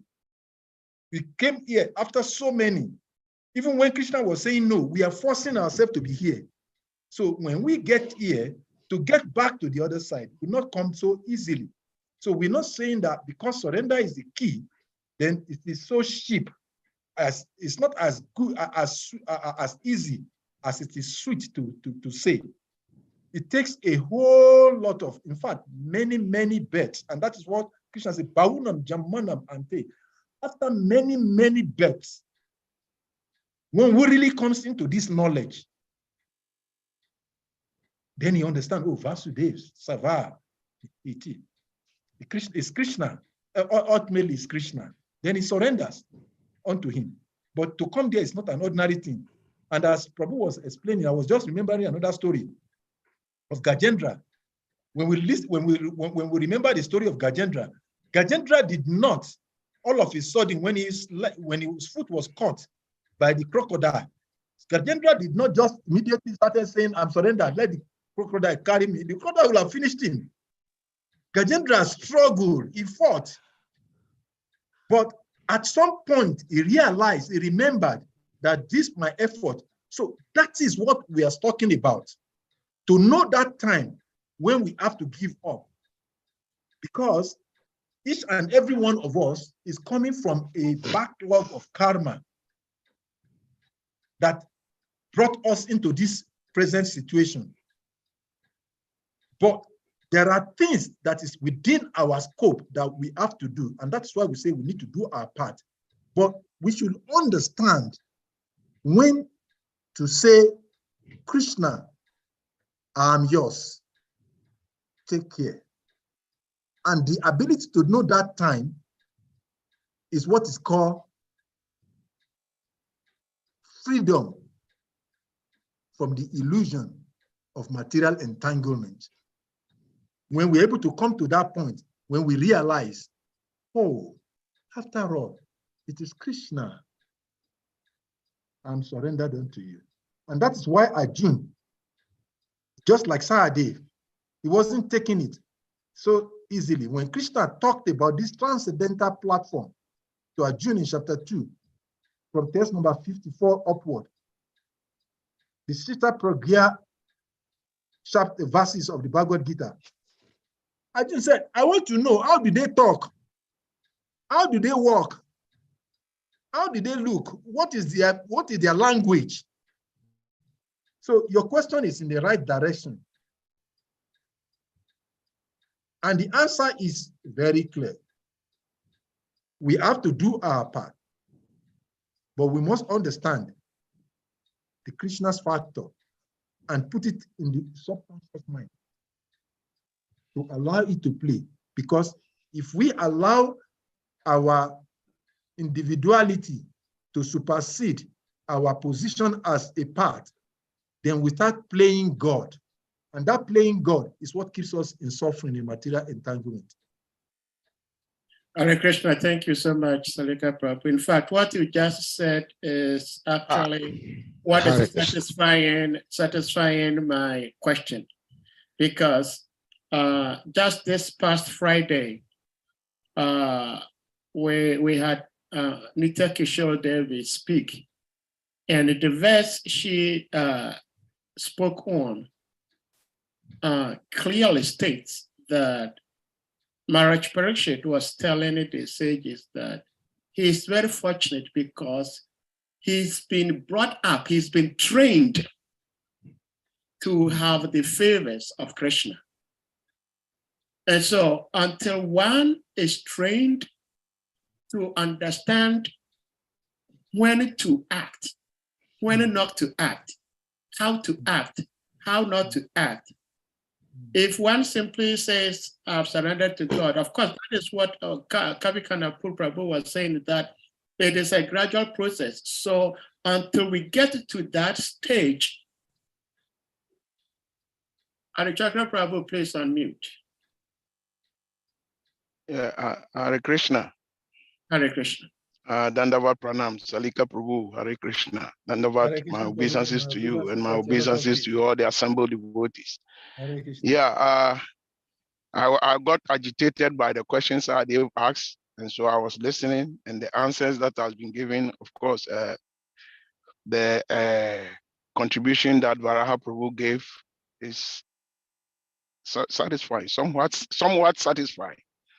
And I would have come up again to ask to continue with that question until you said that, surrendering is not easy. Then it pacified me a little bit. I say, okay, now he's coming with a point. Because I mean, come to think of it, I know like Varaha Prabhu was saying that these pure devotees, all everything they were doing was like pastimes. And we are supposed to learn from these pastimes, but we can't imitate, right?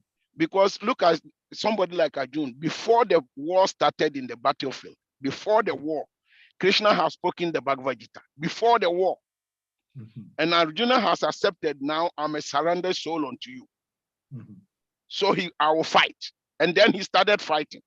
But even in the course of fighting, when these two brothers, when Dronacharya formed the Chakuvuha, the one he was going to use to capture Yudhishthira, and he was saying that it's only Arjuna who can penetrate this. So you should find a way to get rid of Arjuna from here. So they assigned two brothers to challenge Arjuna. And when Arjuna was coming up, they will be running away. Arjuna was pursuing them, and Krishna keep telling Arjuna, don't pursue these people. Don't pursue these people, because it's a what do we call Trap. it? It's a trap. It's a trap.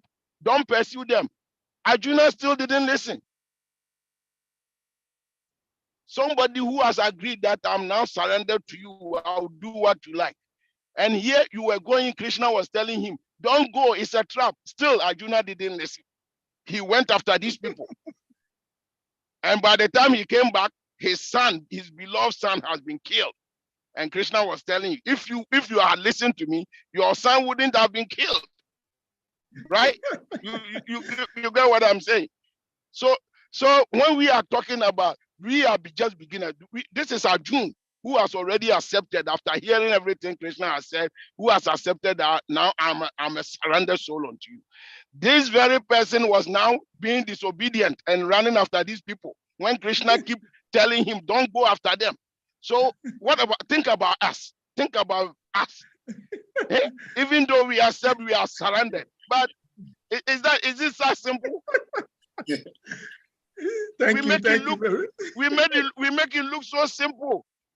Krishna was face to face with Arjuna, and still Arjuna was still disobeying. Thank you. So this thing we really need. I really need some wisdom that will cover me with some invisible covering.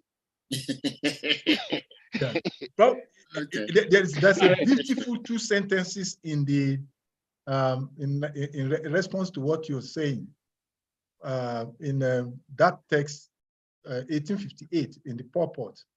Prabhupada said something very beautiful. When you read at the first sentence and the last sentence in that purport, Prabhupada said uniquely something very interesting. You want me to share? Yeah, you can share. I'm going to read it anyway. He said, a person in full Krishna consciousness is not unduly anxious about executing the duties of his existence. He's not anxious about executing the duties of his existence. Why is not anxious? The difficulty is that we are always anxious because we want solution. And it is only natural. To be fearful is not unnatural. To be in anxiety is not unnatural.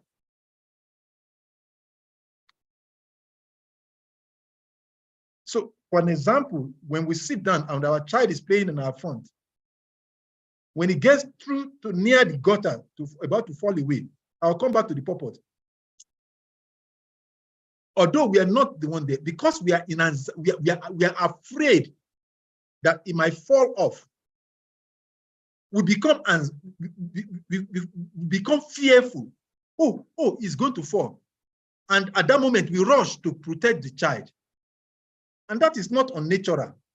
But what is unnatural is that after we have taken the child off the dangerous place, and we start meditating, supposing it goes back there and fall down, supposing it fall down again. That is what is unhealthy anxiety. Healthy anxieties are natural, spontaneous, but anxiety becomes unnatural when we are not in the presence of challenges. And that is what Prabhupada is saying here in the purport. A person in full Krishna consciousness is not unduly anxious about executing the duties of his existence. The foolish cannot understand this great freedom from anxiety for one who acts in Krishna consciousness. Lord Krishna becomes the most intimate friend. Then in the last sentence, Prabhupada said, no conditioned soul actually knows what is to be done and what is not to be done. But a person who acts in Krishna consciousness is free to act because everything is prompted by Krishna from within and confirmed by the spiritual master. So what is this saying? Is that when we look at practical life activities, like for an example, it is only natural that someone feels the urge to engage in sex. But Krishna says, okay, you want to engage in sex life, no problem. Krishna does not say don't engage in sex life, but he said engage in sex life that is not devoid of Krishna consciousness. He said, and that sex life which is not devoid of Krishna consciousness. So there is not wrong in doing any activities, but to add that Krishna factor to those activities is what is called surrender. And that is what we're talking about. But when it is said, it sounds very easy, very simple, but it's difficult because by nature of the nature of the conditioned soul is that it's so stubborn, reluctant to listen to advice because of the loud noise of the mind, desire. Hare Krishna. Govinda Prabhu.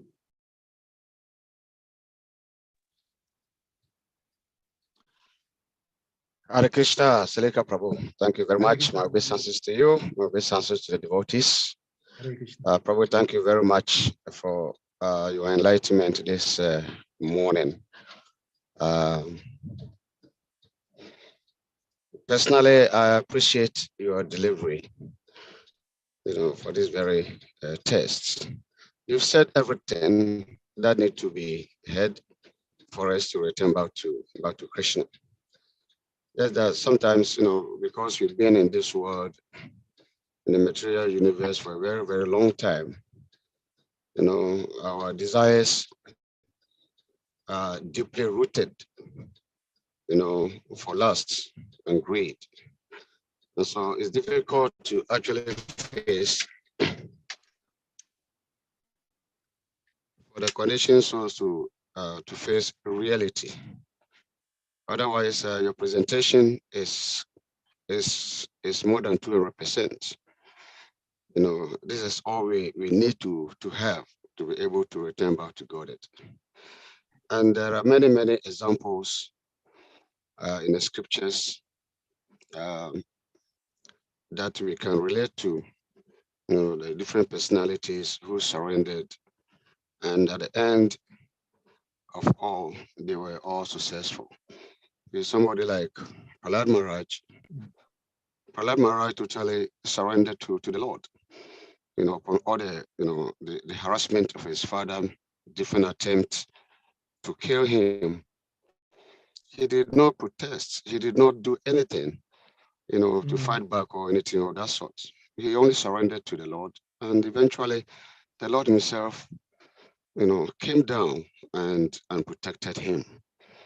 Like Dhruva Maharaj. Dhruva Maharaj, I was having the same kind of mindset like me. Try to acquire material things, try to be attached to material things, try to lord over. When he was directed by his mother to go to forest and meet Lord Narayan, he was first approached by Narada Muni. And Narada Muni tried to advise him to go home because he's a kid, he cannot do this. You know, and he insisted, no, if you cannot show me Lord Narayan, then just leave me alone. You know, he was so strong with his determination to meet the Lord. And finally, the Lord came. So when the Lord came, what did he do? He realized that he was being foolish. He was being a fool. You know, tried to load over to those material acquisitions. Those are not, you know, very, they became filthy to his eyes after seeing the Lord. And so he surrendered fully to the Lord. You know, after he has surrendered to the Lord said, yes, you can still ask those things. You know, Dhruva said, no, I don't need them anymore. But yes, still Krishna gave him those of his desires for him to rule over the kingdom for about 36,000 years. And then at the end of his life, he was taken to Dhruvalok. So he surrendered to the Lord, and finally he spoke about Gajendra. You know, he tried to fight, and finally, you know, he surrendered, and the Lord came and then gave him shelter. We have example like Drupadi. Drupadi, when he was being harassed and tried to be molested by the kings, he surrendered fully to Krishna. Hey, Govinda, and Krishna came, you know, and you know, started supplying her, you know, amount of saris that they could not even pull out. And we also know that when there's a rain, as soon as you run into your room, you can never be wet. The rain will never touch you. But if you decide to stay out there, definitely you're going to be wet. We all know that practically. When the chicks run to the shelter of their mother, they are protected by hawks. The hawks can never, you know, harm them. But those who decide to be stubborn and go out and try to, you know, prove that they are strong, you know, they are cut off by the hawks and they are killed. And so we know this practically, and I'm hearing, you know, like Prabhu say, yeah, this surrender that we're talking about are for elevated souls. Actually, that is 100% true. Now, my question is that, you know, when Parikshit surrendered fully, he was protected. Surrender is so attractive. It's so attractive and it's so powerful that because of his determination to give up everything and just listen, hear about the Lord, he attracted so many sages to come around. And that gave him more confidence, you know. So we are not on that platform. That is true. But death can come and pick us at any time. Now, since we are not on that platform, if we happen to be taken out, what is our fate? Thank you. Because you say we are not on that platform, we cannot surrender. We cannot, you know. So when we are caught right now by death, what is our fate? Thank you. Thank you very much, Govinda Prabhu, for all the sharing. The answer is I don't know what's going on, Salika Prabhu. Your voice is kind of low. It's lower than it used to be. Okay. Let me increase the volume. Okay. Can you hear me? Yeah. Is it better now? Better. Yes. No, there is a story around this Bhagavad Gita chapter 9, text number 22, the popular verse. Anayaschinta yanto mam jena pariyupasate tesham nityabhiyuktanam yogam chimam vahamyam. Well, Lord Krishna told Arjuna that, but those who always worship me with exclusive devotion, meditating on my transcendental form, to them, I carry what they lack and I preserve what they have. There is a story around that verse by a great one Brahmana who said, Krishna is a very truthful person. I appreciate everything that Krishna says in Bhagavad Gita, but this one verse I cannot accept. Krishna doesn't carry what you like, because if he carries what you like, I will not be in this situation. because I'm lacking so many things. This Brahmana was so poor that all that he has as his asset is just his the kettle and the staff. So he said, Krishna, it's not. I don't believe these statements of Krishna. Krishna doesn't do this. And Krishna said, yes, I do. And he said, okay, if you do, prove it to me. And there's this story that the Brahmana will go to the Ganges to take his ablution and prayers in the morning. And then when he comes back, and he's so poor that he doesn't even have 2 kupin. He has only 1. And then when he get there, he will have to stay in the Ganges after washing his kupin to dry it outside. He will wait in the Ganges for as long as it takes for the kupin to dry before he comes out and tie it and then go out again. So it is narrated that this Brahmana, so when he challenged Krishna, Krishna said, I'm always there. And then he went. Krishna said, okay, tomorrow let's put it to practice. So as usual, he did. And the Gundas, the robbers, they came, they took his kupin that he was spreading while he was inside the Ganges. And then he went ahead after them and ran after them, trying to protect himself. And Krishna was there looking at him. And it is said that at some point in time, when he realized that he could not handle the gundas or the decoys, he took shelter of, he said, this Krishna is not. Okay, now I've been defeated. There at that moment, Krishna came in between. Said, see, you are just a cheater. I told you, you are a cheat.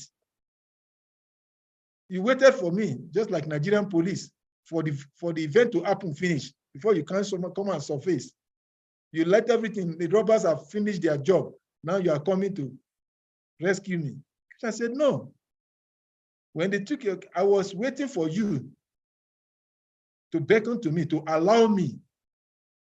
But in your mind, you were thinking of how to protect yourself. So because of that, your desire to protect yourself, I could not come to protect you. So in practical devotional life, the question is, so if in our situation that we have now, that we are not able to attain that pure state of full surrender to the Supreme Personality of Godhead, having tried so much to become a devotee. So what happens to us? Krishna answered us in the Bhagavad Gita chapter 2, text number 40. Krishna told Arjuna, he said that, my dear Arjuna, in this endeavor,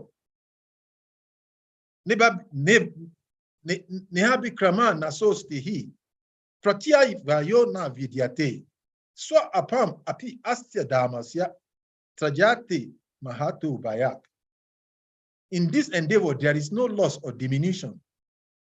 And a little advancement on this path can protect one from the most dangerous type of fear. And as we mentioned before, the most dangerous type of fear is death. Of all the things that can happen to us, we can still manage, try to repair. But when it comes to death, no repair. It is the finished. It is the last point. So it is the most dangerous situation. And Krishna says here in this verse of the Bhagavad Gita that he uses the word ma'ato bayat, from the very greatest danger. Trayate mahato bayat, I will release you. Or the little endeavor on this part releases us. So it is said that a devotee of the Lord who is engaged in Krishna consciousness at the time of death will not see Yamaraj or his agent, Yamadutas. But that does not mean that he will not see the representative of Yamaraj, who is the superintendent of death. But it will not be the fierce-looking Yamadutas that is described that drag out the soul of the conditioned soul in the material world, in the material body. So that is the statement of Krishna, that if we suddenly die and not be able to finish, and of course in the chapter 6, Krishna talked about the unsuccessful yogi. Same text 40, 41, 42, and upward. So there is no loss of diminution. Whatever little contribution we have put into Krishna consciousness. Somebody asked me a question. Oh, sorry. Go ahead. Go ahead, please. Somebody asked a question similar to this on Sunday, and was saying that there was this devotee that has been coming, we've not seen him again. And so what happens to him? So I was sharing the same verse. There's no loss or diminution. It may come back in this life, it may not come back in this life. But the fact is that whatever contribution he has put into the path of bhakti, Prabhupada explained in the purport of that verse, is not lost. It stays there. It is not material asset, it's a spiritual asset, and it does not depreciate. I hope that answers the question. All right, Kavi Kanapur, Prabhu, please hear me on mute. Yeah, Prabhu, Salika Prabhu. Oh, yeah, okay, thank you very okay. much. Thank you. It's good. I know it's not easy, you know, like explaining. You're absolutely right. But you know, Krishna says, "Surrender to me." Sarvadamam pariti jamam ekam saranam praja. And this surrender to me, we are not there yet. And since we are not there yet, then what is the guarantee? What is the guarantee that, I mean, we know that the little that one put in, Krishna will never forget. But the idea is not to come back, I mean, is to come back again. I mean, it's not to come back again and to occupy any material position. The idea of all this, our struggle, is to go back home, back to Godhead. So even though Krishna says whatever you do will never be lost, that is true. No, and that is the second option. But we all want to be on that first floor. And to be on that first floor means we need to remember Krishna at the point of death. And he said, if you remember me at that point of death, you come back to me. Sure. So we are not there yet. I mean, that is my question. Since we are not there yet, then we are like, you know. The devotee is not worried. We should be,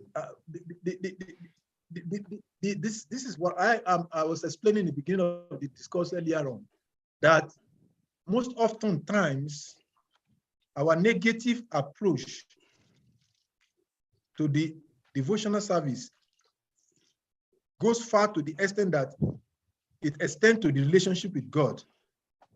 Krishna is not after our incompleteness. Krishna's relationship with us is to take us back home. Krishna is not looking for somebody who has committed sin, who is not, unlike Western understanding of God realization of religiosity. There's so much of emphasis on incompleteness than what is there. And that is where the challenge is. We most often, our approach to Krishna consciousness determines what we get. And if one's focus, and which is what I explained before, that the Western philosophy makes us to engage even in God relationship in the mood of fear and guilt.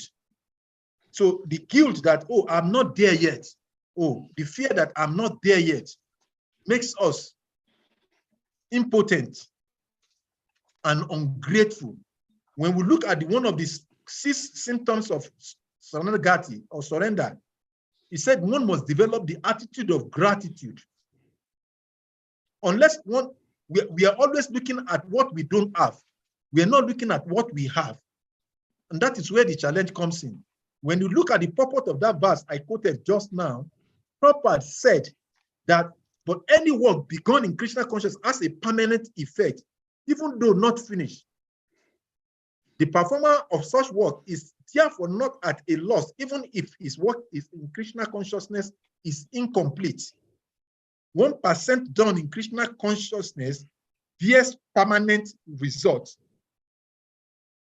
so that the next beginning is from the point of 2%, whereas in material activities without a 100% success, there is no profit.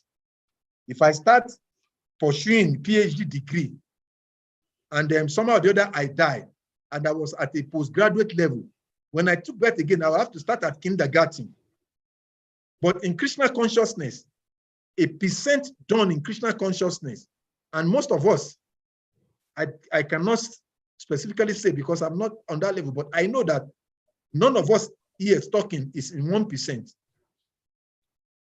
So let us most often, and that is the beginning of the discussion today, that our attitude of gratitude deters, the lack of attitude of gratitude deters our ability to see positively in Krishna consciousness. One does not have negativity only when it's materialistic or when it's not in devotion. Sometimes in devotional service, we have so many of us, including myself, that we most often times allow our incompleteness to frustrate the success that we have made. The attitude of gratitude in devotional service is to see what we have achieved, at least in this lifetime. Sahadev, if I said, Sahadev, please, let's go to the clubhouse and sleep with prostitutes, he will say, nah, never. Not because he's pretending, but it does not resonate with his consciousness.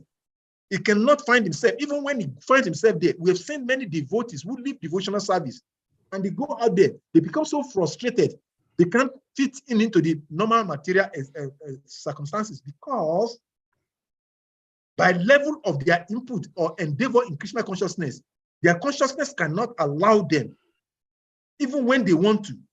So they become miserable. So therefore, my dear brother, let us focus on the success we have achieved and forget about what we have not achieved. Krishna says he will complete that. He said it in many places. And when you look at the purport of the verse I quoted earlier also, Bhagavad Gita 10:11, Krishna knows that we may not be able to complete.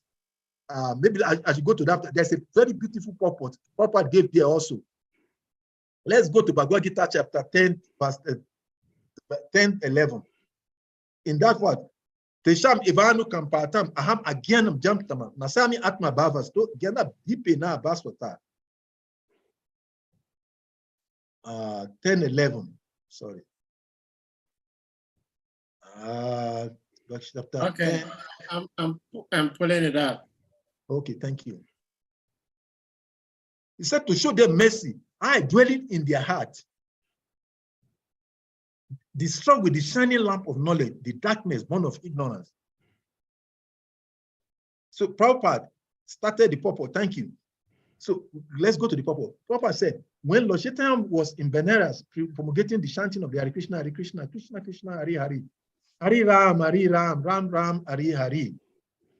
Thousands of people were following him. Prakasananda Saraswati, a very influential and learned scholar in Benares at that time, derided Lord Chaitanya from being a sentimentalist. Prakasananda Saraswati, a very influential learned scholar in Benares at that time, derided Lord Chaitanya for being a sentimentalist. Sometimes Mayavadi philosophers criticize devotees because they think that most of the devotees are in the darkness of ignorance and are philosophically naive, sentimentalist. Actually, that is not the fact. There are very, very learned scholars who have put forward the philosophy of devotion. But even if devotees does not take advantage, and this is where I want us to focus on, but even if the devotees does not take advantage of their literatures or of his spiritual master, if he is sincere in his devotional service, he is helped. That is where I want you to check. He said he is helped by Krishna himself within the heart, so that the sincere devotee engaged in Krishna consciousness cannot be without knowledge. The only qualification is that one carries out devotional service in full Krishna consciousness. So Krishna will come and help. So even if it is 1%, the 99%, Krishna will add it up. So we should be assured of that. That assurance is what we should focus on. Whatever. Thank you very much. Thank you very much, Prabhu. That is all what I wanted to hear from you. Thank you. You know, the sparrow, when the sparrow tried to retrieve her egg from that ocean. It was incapable. Exactly. Yeah. So, but because of her determination, she was able to retrieve her eggs. Krishna says by the higher force. Yes. Yeah. So he said we just have to try our best. And they we don't have to be negligent. We have to try our best, and that's why we have the gurus. Yes, that's why we have the gurus backing us up. We have the whole para backing us up. We have the whole spiritual world backing us up. It's not easy for us to climb up there, but we do have helpers. That is our hope. Thank you very much. Hare Krishna. Hare Krishna. Yeah, the devotees, we thank you all for being here. Please welcome. Can the press hand is up? I think he wants to give some comments. Yes, Kavi. Yes, please, go ahead. Yeah. I was just enjoying the conversation. So I said, Prabhu was narrating a very wonderful story. Why can't you enjoy this conversation? It's beautiful.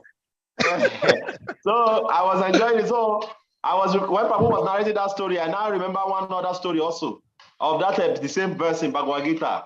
That Anaya Chintayan Toma Yejana Payu Pashate. Actually, it's Jayadev goes. Prabhu was narrating another part of the story. But there's another story. When we go to all these holy places in the dam, they tell us about Jayadev Goswami, who wrote Jai Jagadish Hare. So he actually was the one who was writing commentary on that on Bhagavad Gita. And when he got to that particular verse,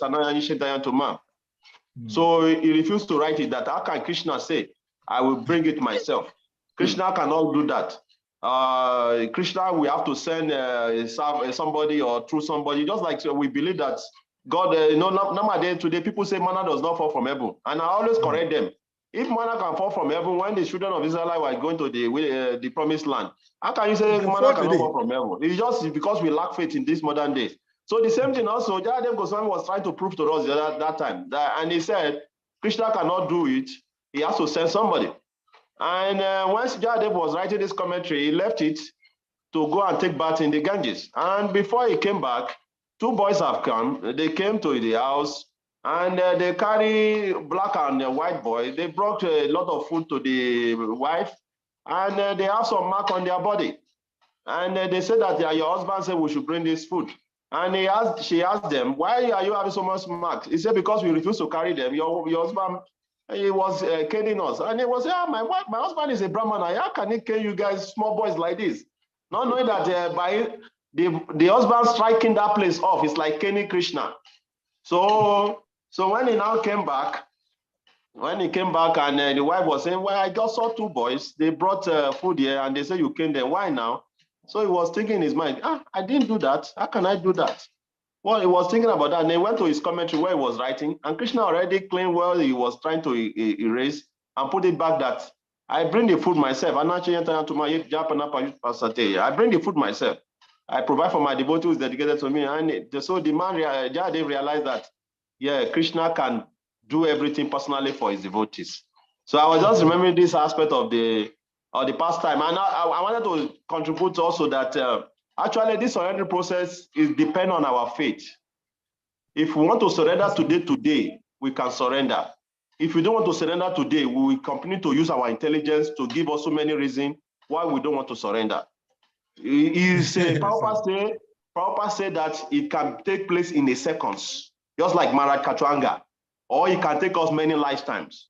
So it depends on us, because we are very, very expert in using our intelligence. If we want to surrender today, we can do that immediately. And the best, that's why I said at the beginning that when I was the first comment I was giving, that when we come to death time, We don't need anybody to tell us. That time we have already pushed to the word. That time we cannot use our intelligence again.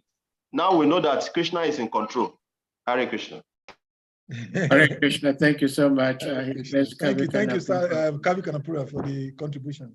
Thank you. So at this point, we're going to, we've been here for so long, 2 hours, almost 2 hours, 30 minutes. So please kindly unmute. We chant Hare Krishna Maha Mantra to express our appreciation for our revered speaker, Prabhu. Jai Hare Krishna, Krishna, Hare Krishna, Krishna Krishna, Hare Hare, Rama Hare Rama, Rama Hare Hare.